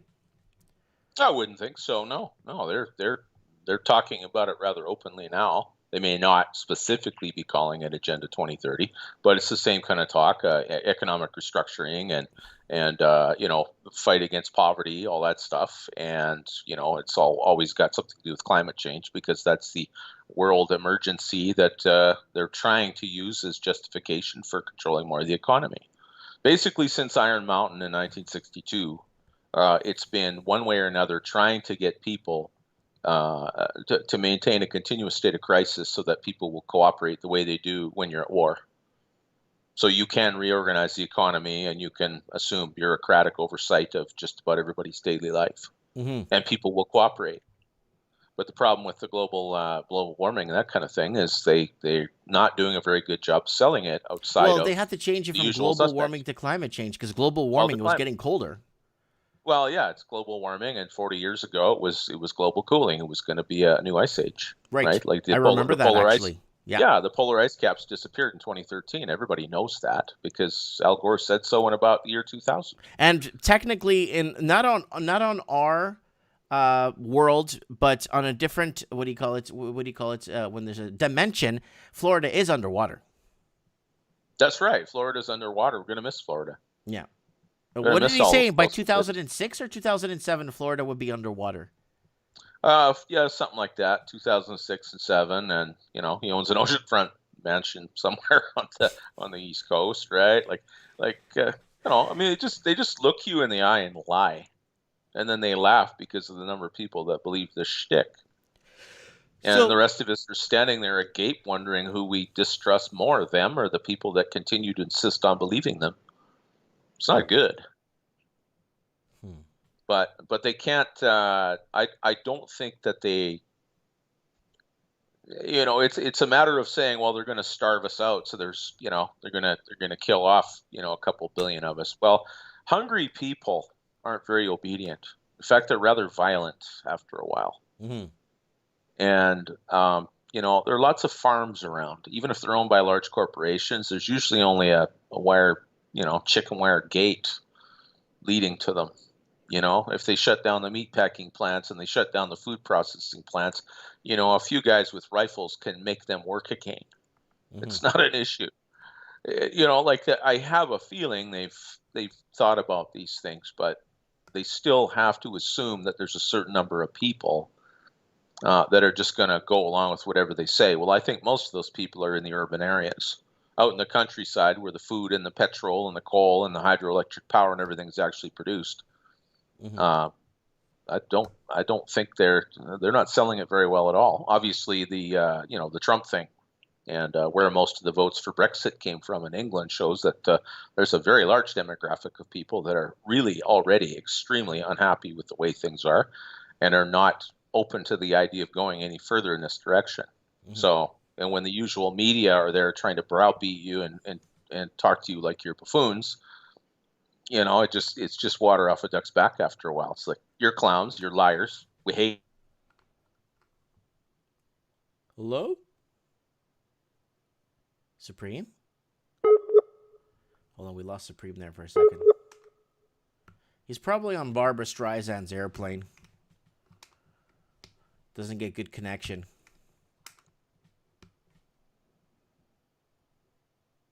Hello? It says we've lost connection with Supreme Cannon. Yeah. But we are winding down the show. I am... Oh, the Myth is Canada. Oops. This is the round table. Here's the Myth is Canada. This is the show. It's going to be live in 20 hours. Let me plug that for you guys here. Let me go to article scan so you guys can see it. There it is there. The Myth is Canada. Boom. Paste. There it goes. Check that out, guys. I'll do one last channel plug, guys. Looks like Supreme Cannon's he's having a tough time with his internet. I get like that too sometimes. I get pretty frustrated. Okay, tonight's top stories, guys. We'll go over them real quick. Portuguese court rules that PCR test is unreliable and quarantine is unlawful. Important legal decision faces total media blackout in Western world. Tribunal de Relação de Lisboa. So there it is. And it goes on to say, an appeals court in Portugal has ruled the PCR process is not reliable for the SARS-CoV-2, and therefore any enforcement quarantine based on these test results is unlawful. Further, the ruling suggested that any forced quarantine applied to healthy people could be a violation of their fundamental human right. We opened up the accord right here, and it went through a Portuguese court system. I read Portuguese. It's my first language. And the magistrate Ramos de Almeida and all the different people here that were involved in this hearing are here. So this is not, and this is Cordos TLR. This is actually directly from the horse's mouth here. And we're not going to go for that. Hudson's Bay, closing. Supreme, you're back? Hey, back for a minute. Let's see how long it lasts. Okay. All right, go. Give us some final words, buddy. Wind it down because I'm going to shut her down. I was just giving some final thoughts here. Okay. I would go with kind of what Raven was saying in that clip that you played back. Mm-hmm. Right? Whether I think there's a civil war going on among the elites right now. They've had before. Mm-hmm. The Great War was probably a war among the elites. I mean, royal families are about as elite as you can get, and some of them lost their jobs and some of them lost their lives when that was over. Right? Obviously, they don't love each other all that much, and they were family. And so the answer is always the same. You got to get out of debt, okay, or minimize it. You've got to build reserves of food, of money, okay, and above all, you've got to steel your mind and your spirit. But that was always true. We remember life as being something easier not that long ago. It was only relative. Everybody has struggles. There was if it wasn't one kind of trouble, it was another. Right? So, we don't know. I mean, we're just some people talking on the internet. We don't have any information here. I really don't think the Chinese are landing in British Columbia. Okay. I think that was a different situation. Okay. The only video we have that is about 10 seconds of cell phone video or grainy footage of a UFO. Grainy footage of a UFO kind of thing. Yeah, it was mostly young women walking down a road to a resort in Salt Spring Island, and it was basically just a Chinese version of a Tony Robbins prosperity retreat from the sounds of it. Mm-hmm. Mostly young women. If it was Chinese government involvement, well, they were just training them how to be honeypots to, befriend influential and wealthy men, perhaps, or something. But in terms of a military invasion, no, Prince Rupert would be the worst place to launch one. Mm-hmm. And Salt Spring Island is an island, and it's about geographically, it's about halfway between Vancouver and Everett, Washington, where the U.S. regularly brings in nuclear submarines and aircraft carriers. That would be a really bad place to try to base an invasion. Mm-hmm. And I highly doubt if something like that was going on, that the U.S. military doesn't know all about it anyway. Yeah, I'm skeptical. I'm very skeptical. But it wouldn't surprise me if the Pentagon is warning our great leader, and our great leader just doesn't really care. That wouldn't surprise me. They could be playing some kind of brinkmanship, but I mean, if we actually hosted the troops that launched an invasion of the continental U.S., we have a mutual defense treaty with the United States. So if we became the jump-off point for a Chinese invasion to the point where we wouldn't even let our own armed forces intervene, then Canada just becomes another American territory. It doesn't matter. They'd overrun us in a few hours. It just wouldn't take that long. And 70,000 Chinese troops, they're not going to do much. I think that Washington and Oregon National Guard could bring them to a screeching halt. Yeah. I mean, remember, they'd have to be supplied across 5,000 or 6,000 miles of ocean. Right. And the U.S. Navy has bases right there, and we have bases at Esquimalt and Comox, air base at Comox on the island. Mm-hmm. We could sink them in half an hour. So no, I really don't think that's what's happening. That's the thing. It's sometimes it feels real neat and get all fuzzy about, oh my God, the world is coming to an end. Mm-hmm. Oh my God, this we're going to get invaded. This and that and the other thing. You got to remember how enormous a country we are, and how enormous North America is, and how resilient we really are. Mm-hmm. Our winters would take care of most of these troops right off the bat. Our winters would take care of most people. Mm-hmm. Like in Western Europe, memories of the Russian winter is Operation Barbarossa. Operation Barbarossa, exactly, and Stalingrad and all that terrible stuff. Yeah, the Russian winter that stopped Napoleon. Yeah, they freak out about that kind of thing. In Canada, that's just more ice time for the Pee Wee League, right? Like it doesn't bother us here that much, right? No, I don't think so. Like why would the Chinese invade North America? They can't even invade Taiwan. No. No. Everyone thinks they're going to invade Taiwan. Taiwan is armed to the teeth with American weapons. They are. They have 2 million. They have 2 million in uniform. They absolutely, unless the Chinese are planning on using nuclear weapons, and they have 2 million on call. They have roughly 2 million on call too. Yeah. Like not in uniform, but they're what do you call them? Like reserves? Well, reserves, yeah, militia or reserves or whatever. Yeah, no, they're armed to the teeth, and they have been since 1949. So no, it's not happening. Yeah, September 3rd, 1949 is a big arms treaty with the United States and Taiwan. Yeah, they just sold another couple $2 billion worth of hardware to them. No, they have F-16s and M1s and all the latest gear, and you better believe that some back office in the Department of Defense is feeding them satellite data if they don't have their own. Of course. No, Taiwan is. It would be an extremely costly and disastrous mistake for the Chinese to try to invade Taiwan. Well, we lost. Hong Kong fell. Now we got Taiwan in the midst, and it's going to be very interesting. Hong Kong fell, but I mean, Hong Kong, if anything, the virus provided a pretext for the Chinese to do that anyway. Right? I mean, it's Chinese territory. They could have done it any time since 1997. That's true. To me, it's shameful. That the British let them have it, but they have their own reasons. The empire's over. At least the overt empire. Mm-hmm. There's no question that the MI6 and the royal family are involved in all kinds of things. You had a commenter last week saying that Canada and the U.S. is basically run from the Privy Council in London. I'm skeptical that it's that direct. But that's the thing to remember, too. All of these things that are coming out in the open, they've been trying to sneak them up on you for years. And now they're just coming out and saying, oh, yeah, all those things we call conspiracy theories, yeah, we're going to do them now. But it's like they're calling your bluff, man. They're just trying to call your bluff. I hear you. We outnumber them 99.5 to 0.5. And That's they have true. names. A lot of people don't know that. Again, I think it was Andrew Jackson. Wasn't it Andrew Jackson that said that people should not fear the governments should fear their people? Exactly, and it's time for these people to start fearing the governments, to start fearing them. Well, they need to change the government is what they need. Mm-hmm. It's going to happen in France sooner or later. It's going to happen in England sooner or later. Mm-hmm. I mean, historically it always has, and I can remember commentary from the 1800s about how drunken and easily led and how sheepish the average English.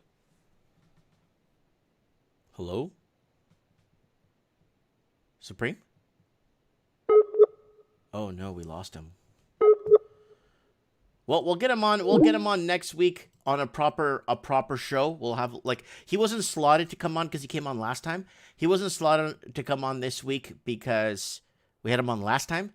So we'll have him on next week, I promise, for a good length of time. And we'll see if we get Lenny Poo. She's messaging me here. Do we get Lenny Poo? We could get Sean back on, Sean Lieberman. We could get all kinds of people back on and discussing current events. Okay, guys, I'm going to go here to article scan. Those were the story. We got a lot of stories from today, debunking the basically what is happening with. Let me go here really quick, if that's okay. Guys, don't forget, I'm going to give you guys the reminder for next week on Mike in the Night. Please set your reminders for this next week. We'll get Supremo on again to wind down. We'll get him on a little bit earlier so he has a good slot of time. And don't forget to set your reminders for Mike in the Night next week. Buy something on Teespring. Don't forget to follow me on Facebook if you want to piss off Facebook. Go ahead and follow me on Facebook. I'm the only guy on the planet that has 115,000 followers. And nobody gets my stuff. 76 people reached on this Portugal test thingy.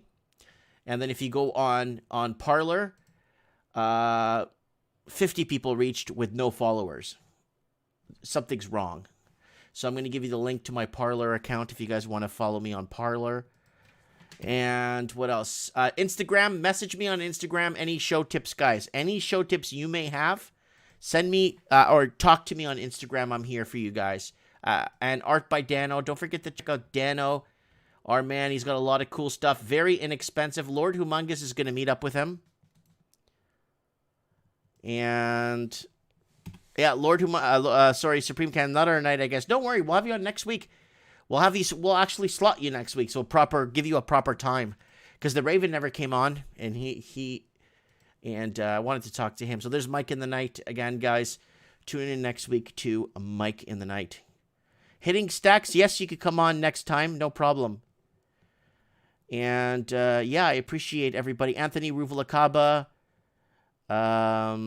Supreme Cannon, Big Rob New Zealand. Guys, if you're just tuning in, go right back to the beginning of the show and see what we got. We got a ton of guests on tonight. We had one first-time caller on tonight. Gentleman from Nova Scotia. I forgot his handle here. Oh, and then we had first-time caller. We had our guy, Mysterio guy. He was on a private aircraft when he called us. And you want to hear what he had to say. And yeah, I appreciate all the support, guys. Thank you for everything. And don't forget, guys, please take care. And if you can't take care, please stay safe. Have a good one. I'll see you guys on Wednesday night on Trends in the